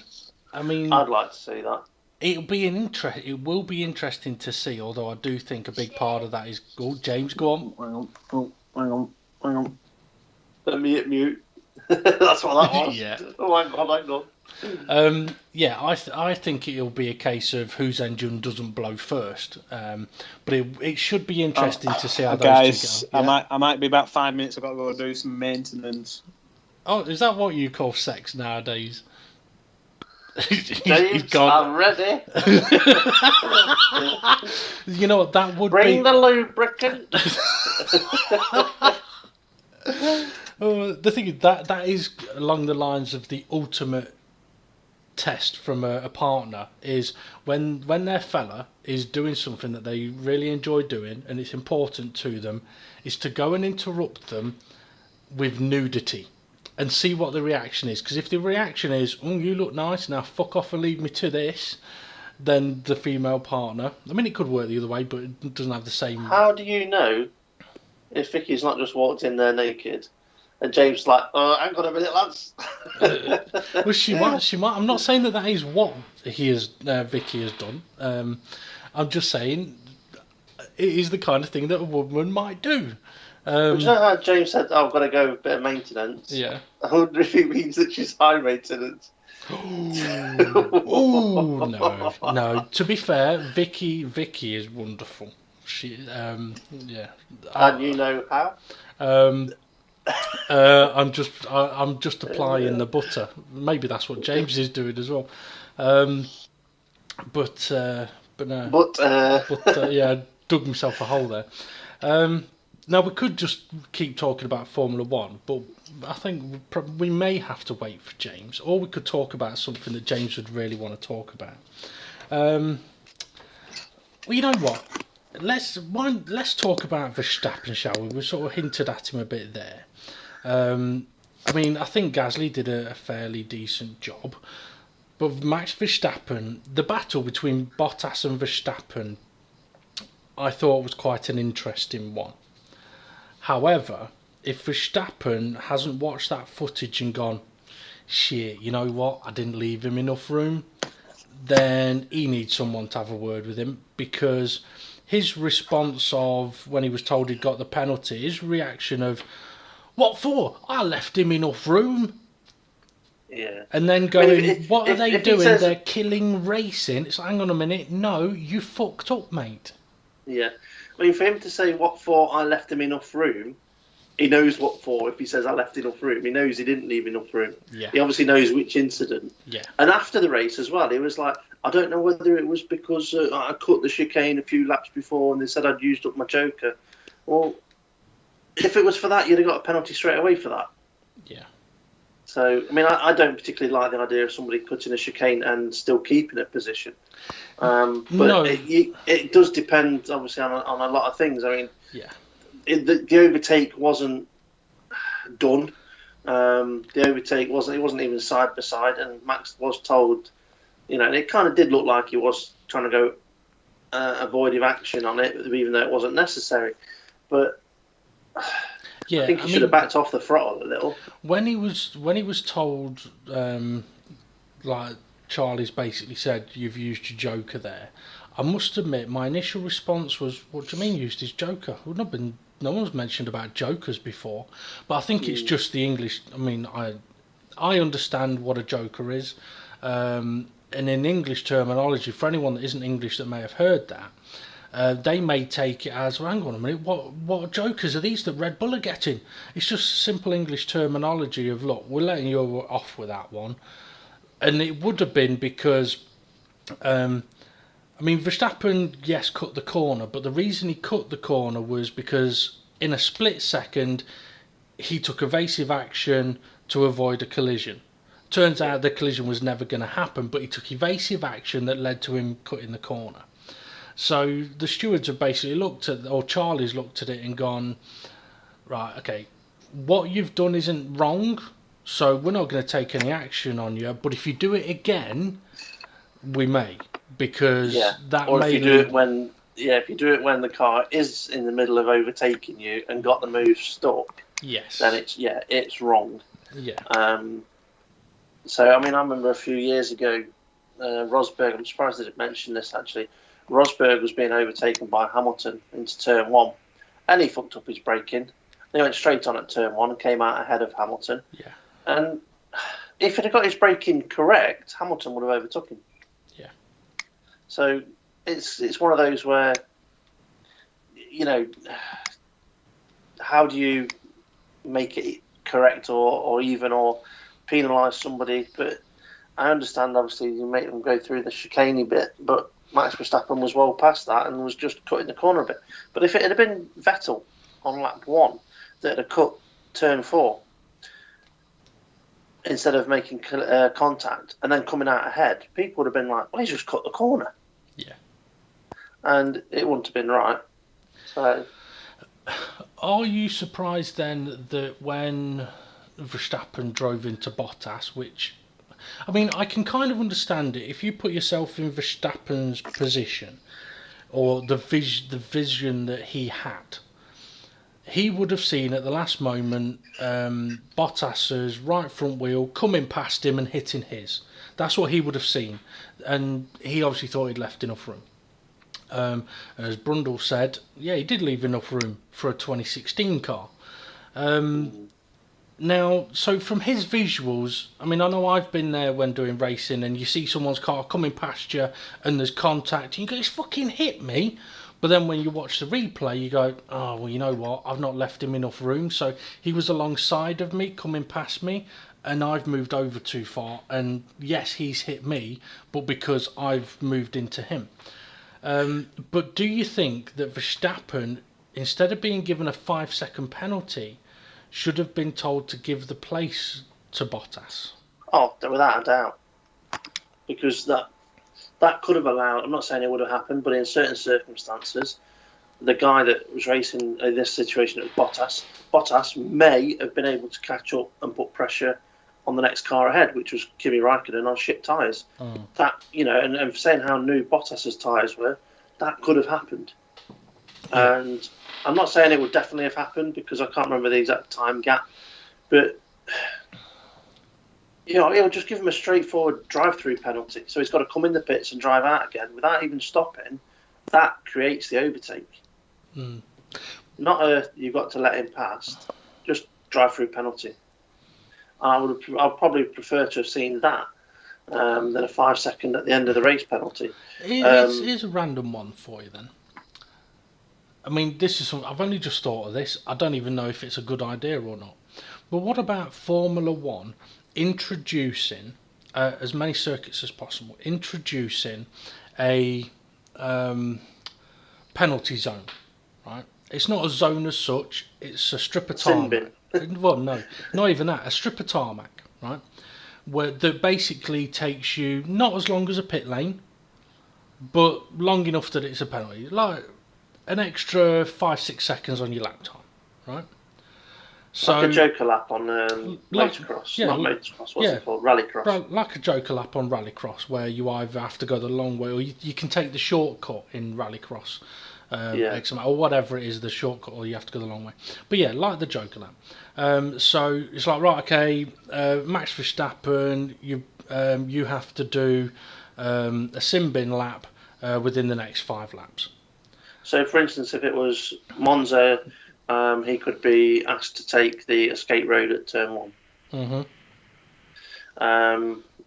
Or the escape road at turn 4 or what. But, different circuits could be different. And even it could even be...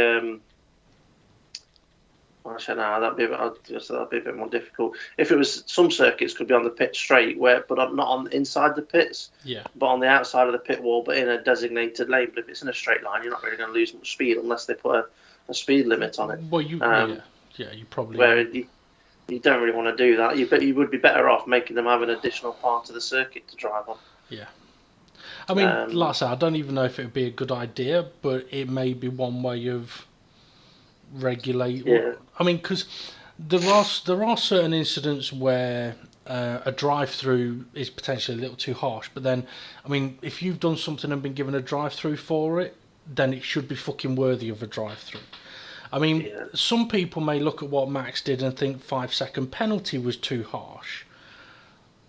But having said that, I mean, if he'd have let Bottas through and followed him, he probably would have been able to keep a bit more of a gap to Vettel, although Vettel was on brand new Supers. Yeah, but regarding the incident,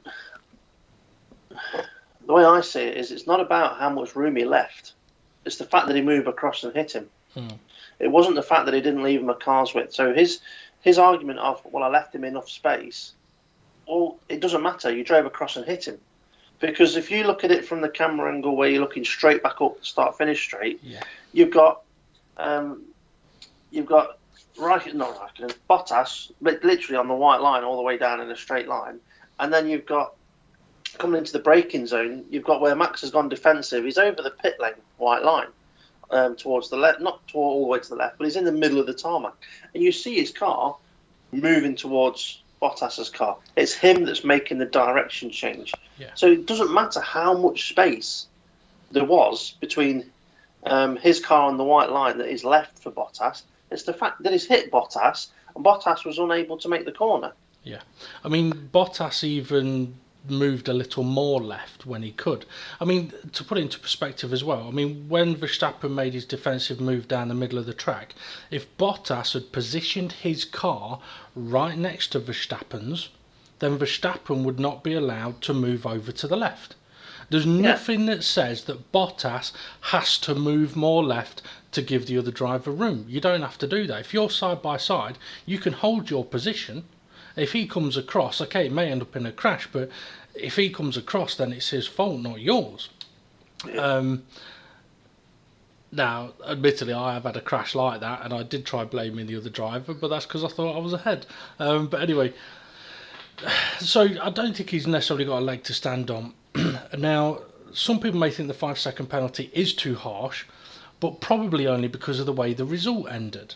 In that it meant that Verstappen ended up 5th, Vettel got 4th, and it put Bottas on the podium. Well, I don't think it's harsh enough, because it says to me, with his reaction from it, that he'll do exactly the same thing again, because he didn't see there was anything wrong with it.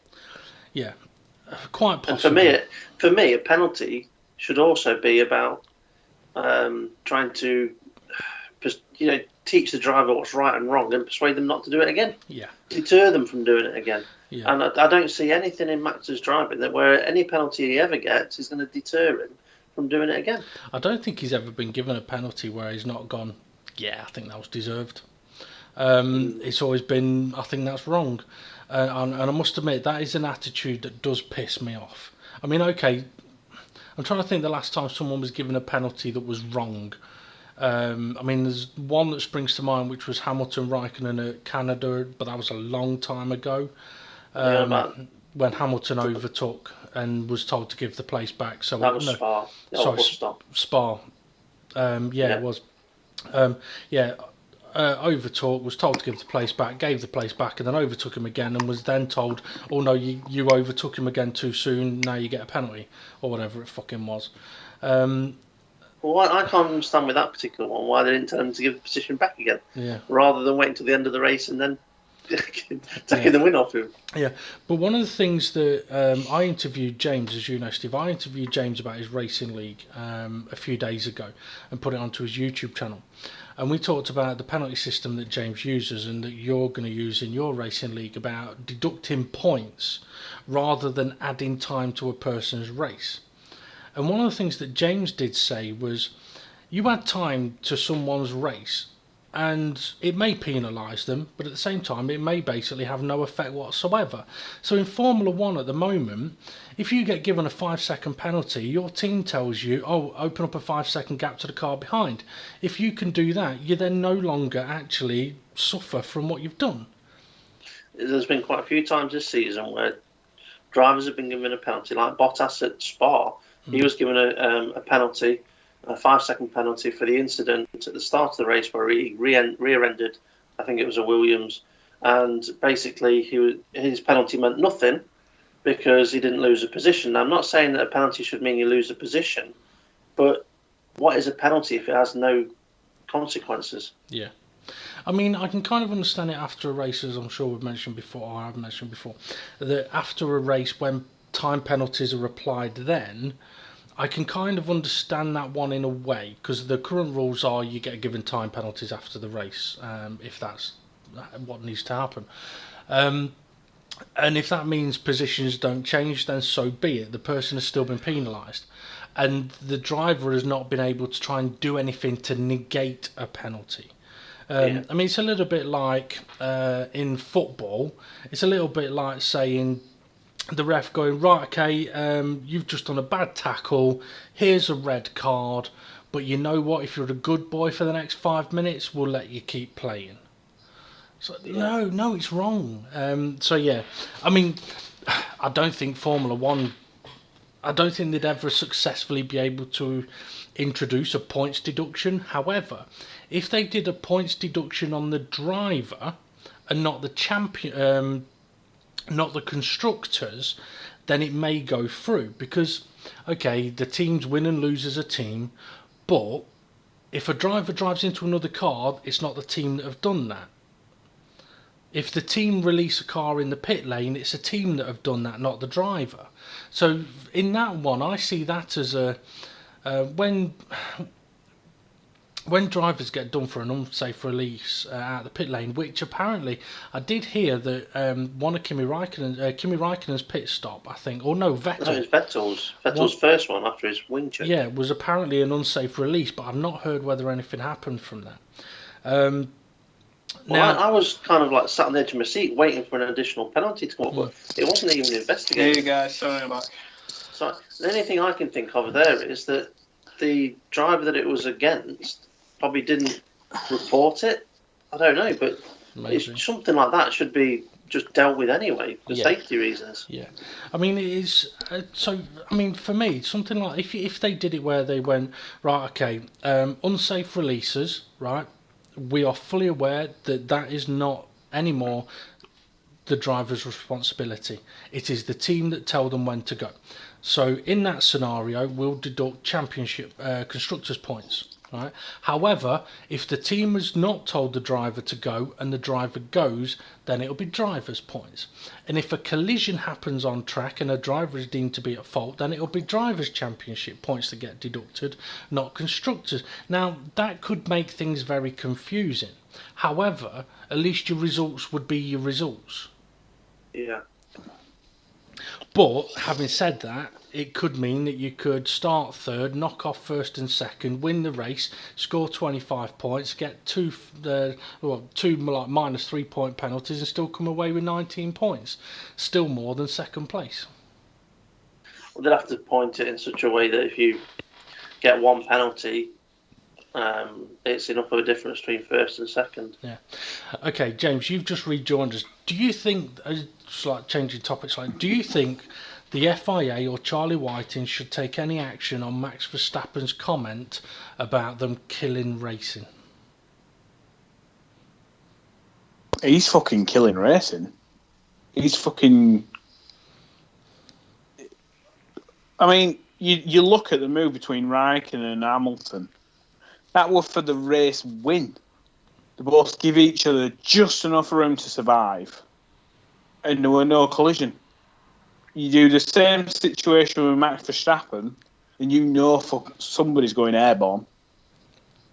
I'm sorry, Max Verstappen needs to have a look at himself and go, why do I keep moving under braking, and why can't I give a car's width? Yeah, in his brain, he thought he'd give a car's width, but clearly, when he hit Bottas, that was a car's width. Yeah, well, something you may not have heard a minute ago, James, is, for me, the car's width is irrelevant. Doesn't matter how much room Max Verstappen gave, whether it was a car width or two cars widths. He drove across the track into Bottas. End of story. Doesn't matter how much room was left next to Bottas. So him saying, I left him enough room, hang on a minute, you're the one that moved your car across the track until there was contact. Yeah. And that, for me, is the problem, not how much space was there or wasn't there. So, he ain't got a leg to stand on, in my opinion. No, but this is it. And this is why I think Max Verstappen's another driver who, as we've said, clearly doesn't seem to learn. He just doesn't. It doesn't seem to learn. And we've seen this move under braking how many times? Countless. Every time he's defending. Yeah. Every time he's defending, he's moving under braking too much to a point where somebody gets smacked. And I'm sorry, but if you see Bottas defending, I've never seen him wipe anybody off the track. Yeah. Like, he knows who's that? Sorry, the width of a car. Was that Bottas? Yeah. What about Russia and Kimi Raikkonen? I can't remember. When he was in the Williams turn 4, just absolutely fucking nailed him. Last lap, I think it was. Yeah, it was. It was last lap turn 4. That is one of the very few occasions, though. Yeah, but even like Lewis Hamilton, he's another one that's good at defending.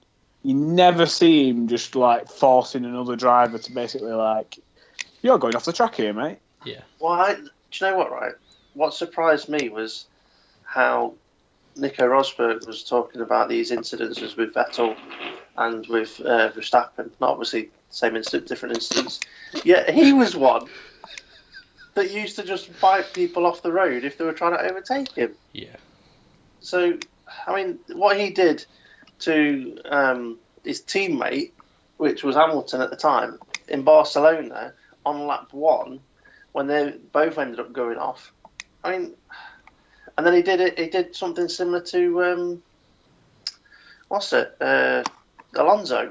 at Bahrain on the straight. Just literally drove him off the track. Mm. So, but it was funny how he was saying that, you've got to leave them enough room. It's easier when you're a pundit, though. It's different when you're in the car. We all know that.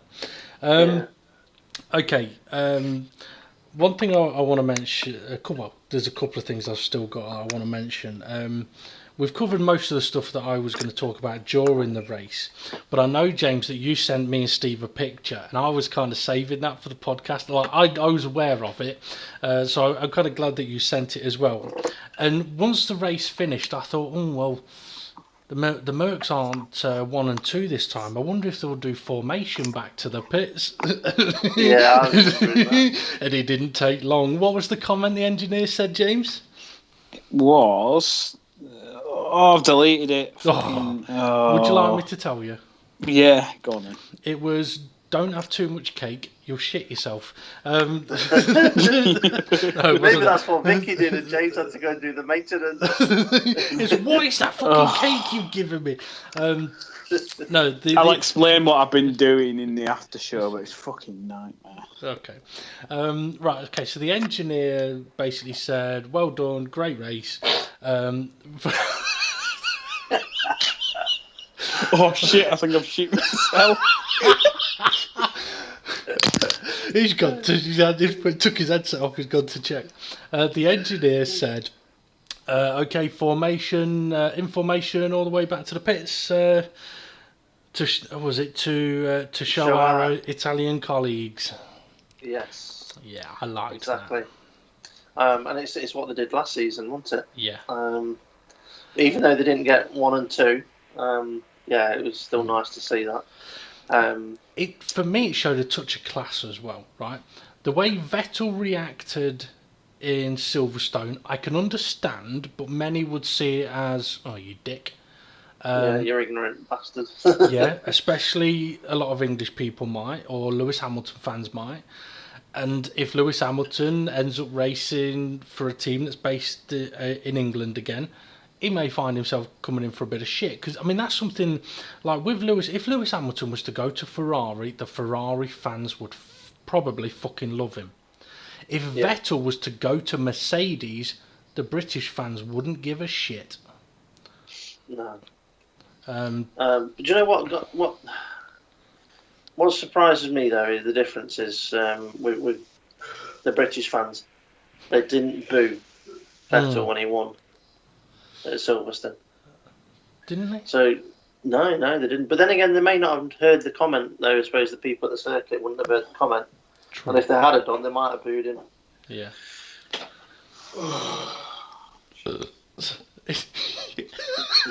So what's the verdict, James? Nah, false alarm. It felt like it though. Lucas Banco says, I can smell your gas from New York. Lucas, it's bad, mate. It's really bad. I don't know what it is. I've eaten a lot of salad today. Could that be it? That cake you've eaten must have had, gone off eggs in it or something. Sorry, Lucas. It's not Lucas you need to apologise to, it's Vicky. She's the one that's going to get woken up by you farting and then listening to this podcast. And if no one knows anything about that, you will have to, well, you don't have to, but if you check out James's Racing League and the interview that I mentioned I did with him, there's a brilliant bit on there about when James goes to bed at night. But anyway, so yeah, I mean, I did think it was classed by Mercedes because when they won at Italy last year, yes, they did a information back to the pits, and for me, that was a big fat up yours, but in a respectful way, right? I mean, there's nothing wrong with two cars driving in formation back to the pits. Nothing was said or that we heard was said, right? Vettel at Silverstone, it was his comments could be taken as being a bit dickish. Mercedes could easily, or Hamilton could easily have gone, yeah, fuck you, Vettel. Now you know what it feels like, or anything like that. But no, they didn't. They were more classy. Well, say that. Toto Wolff did make comment about it being an away win. Fair play to him. Okay, the only other thing I want to mention is, did you see all of the podium? I didn't.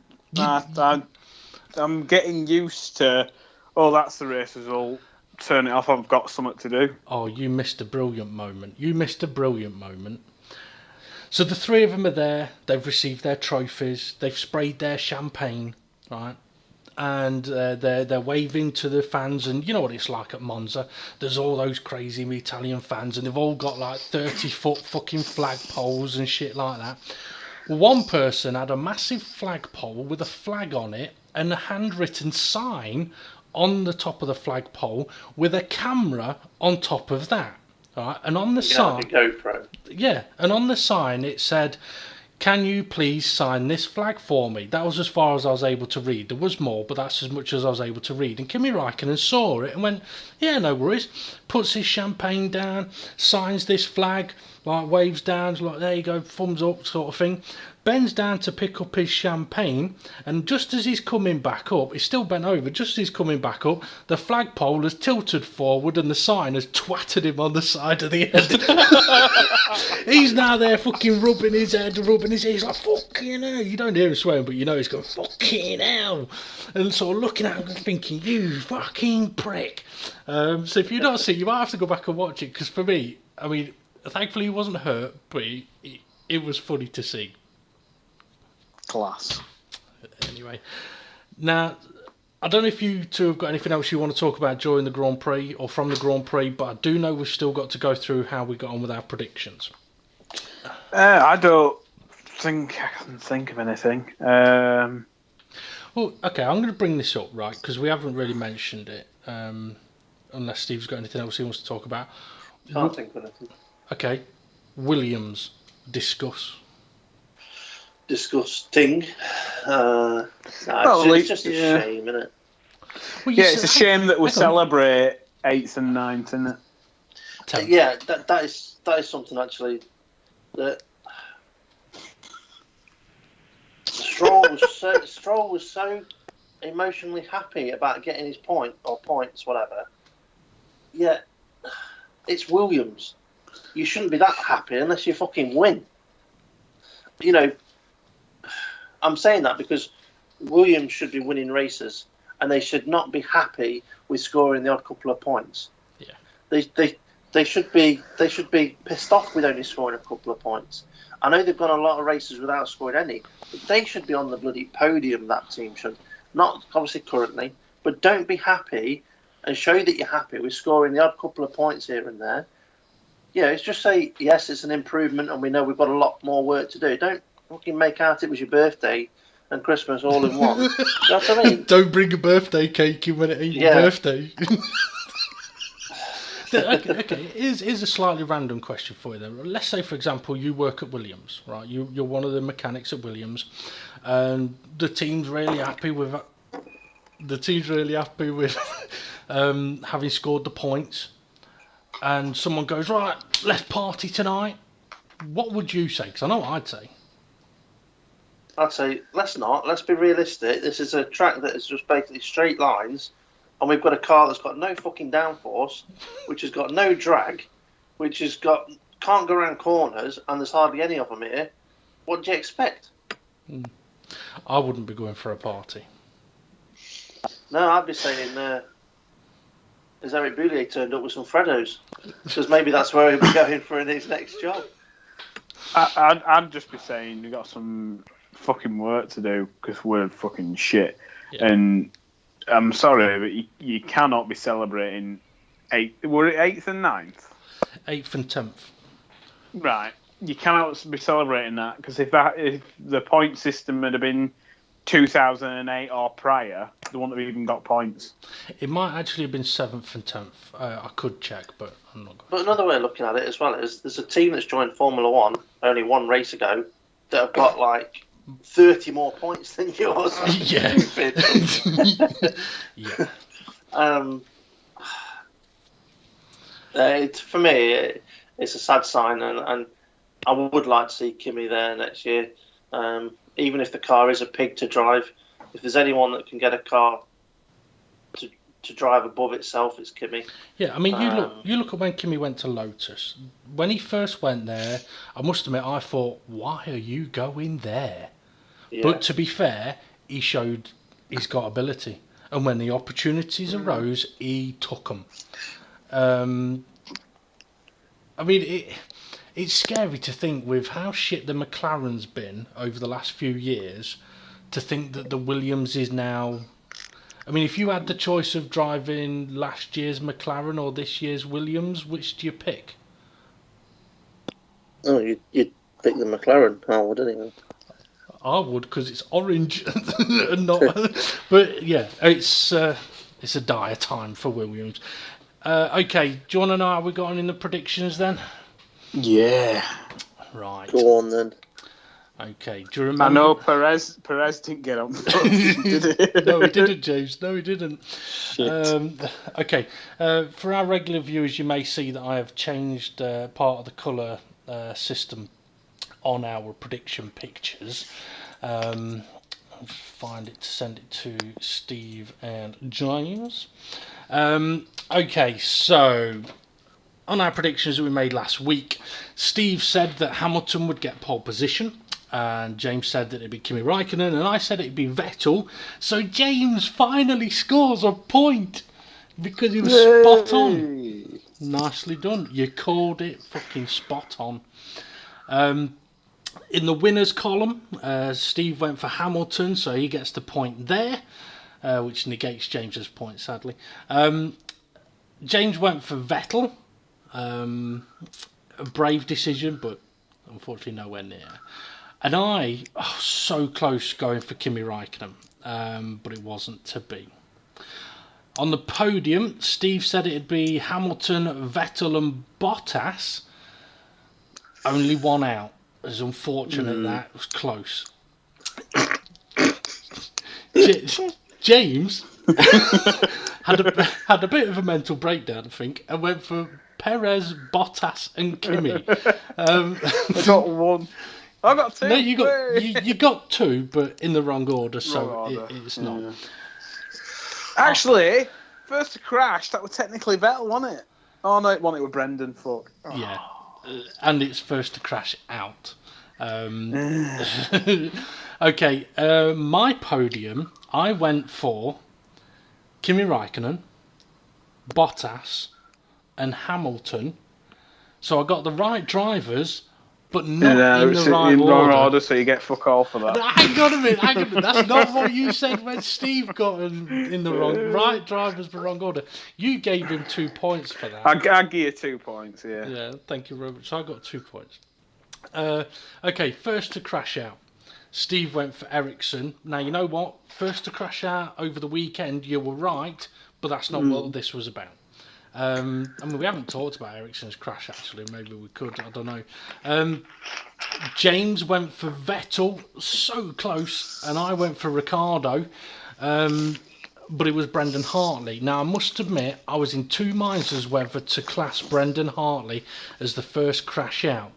And what I actually decided after a few laps was that if any one of our predictions was to be the next to crash out, I would have given the point for it, because you could perhaps say that Hartley wasn't really in a crash as such. He was in a coming together. It wasn't like a, oh fuck, that's a crash. But Ericsson, Vettel and Ricciardo didn't crash anyway. Okay. One of the random ones we went for was, will Kubica race? And Steve went for yes. You know how many points he got for that. James sat on the fence so much that he ended up with a sore rear arse. He said yes, but he won't make the race. And you were half right. He didn't make the race, but he also didn't drive the car all weekend. Oh, God. It's coming out both ends now. And I said yes, and he didn't. Okay. Now for the last random one, which was how many times will Crofty on the Sky coverage from lights out to flag will say, I'll tell you what? He said it 3 times, didn't he? Well, that's what you said. That's what he said. James said none. I said 8. And I don't know why I said 8. Now, because James was going to say 8. Well, yeah, there is that, but that was on. He thought it was a guess on something else. But now I watched the race and I was listening out for it, I don't know if James was. I was. And I didn't hear it once. I heard it 3 times, honest. Bullshit. Bullshit. Bullshit. Yeah, Steve, my ass has got something to say about that as well. Oh dear. It's usually in that situation where you try to show off for it, that's when you would shit yourself. Yeah, so James gets another point. So not only has he got his first point in God knows how long, he's got 2 of them. Come on, I'm going to beat you both. Has he got more points than Stroll now? Paul. I think you've got more points than Paul. The 2 you scored today, James, puts you up to 11 points. You've gained 1 on Steve because Steve only got 1 point. So Steve's now on 21 points. However, I also scored 2 points, so you didn't gain anything on me. And I've overtaken Steve for the lead, and I've got 22 points. Perfect. I very nearly missed, actually, that I got the 3 podium names. I was actually editing it going, okay, Kimi, Bottas, Hamilton, hang on a minute, they were all on the podium. Now, whether that was what I actually said last week, you'll have to go back and watch. Okay, so that's how we got on with our predictions, and if my memory serves, we don't have a race this weekend, so we don't have to do predictions today. Correct. For a race this weekend. It's the following weekend, Singapore. And that's back to back with Russia, I believe. I can confirm it in a minute. Okay, well, while you're having No, a it's look... not back to back. All right, okay. There's a week between, and then it's Russia. Okay, good stuff. But that is back to back with Japan. Okay. So it could work out for us then. What are you laughing at, James? He has shit himself.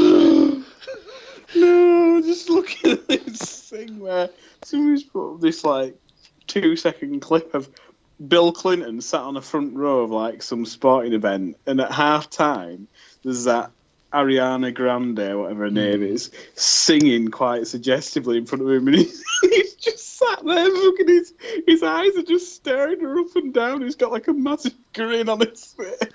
Oh no, that was Aretha Franklin's funeral.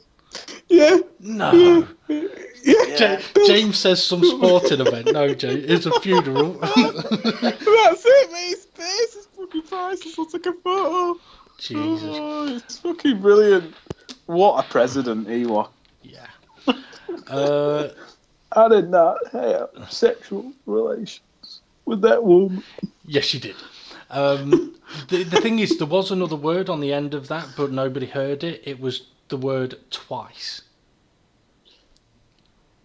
You Twice. Yeah, didn't have sex with that woman twice. So he did once, but not twice. Yeah, I don't know. Okay, quickly then, to finish off with the F1 talk. Ericsson's crash. Now, James, that was from a practice session, but you messaged me and Steve saying, this is the death, or is this the death of DRS?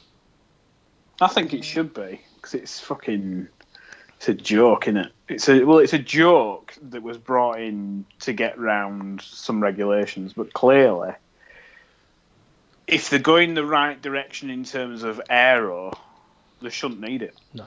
And what I think as well is they should bring back like what they've got in IndyCar, like a push to pass, where you've got so much of it and you can just boost pass, and you're not actually opening a rear wing, and then you're getting real racing under braking.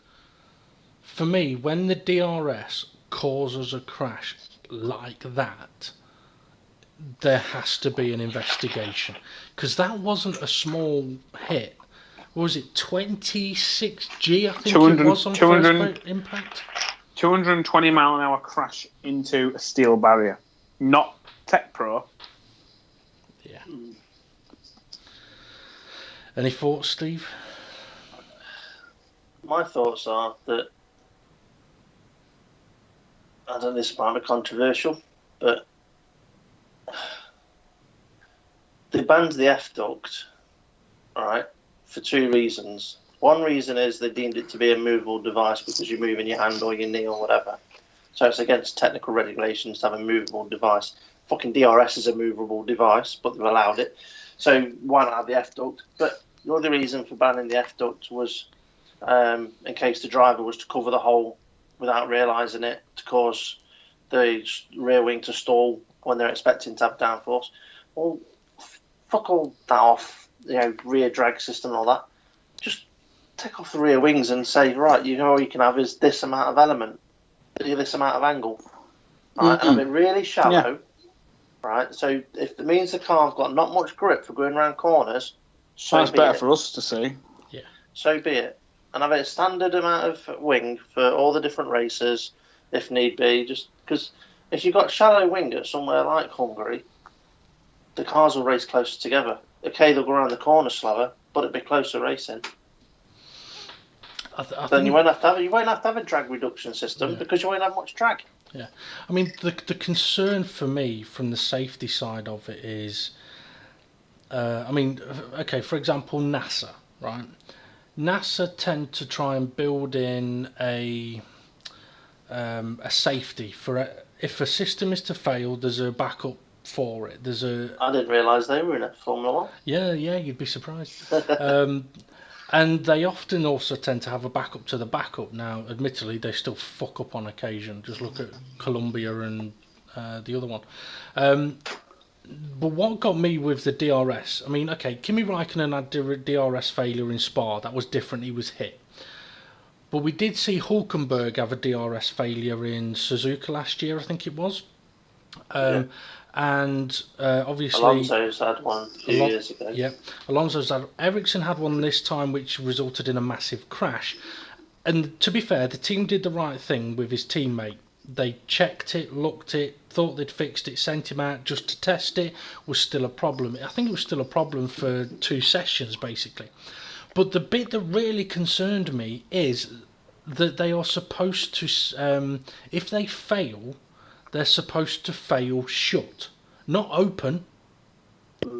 Well, not supposed to stick open, but we have seen them in situations where they've stuck open. Yeah, and that is the concern for me, because if a driver doesn't know that it's stuck open, yeah, it's a fucking problem. It is a major problem.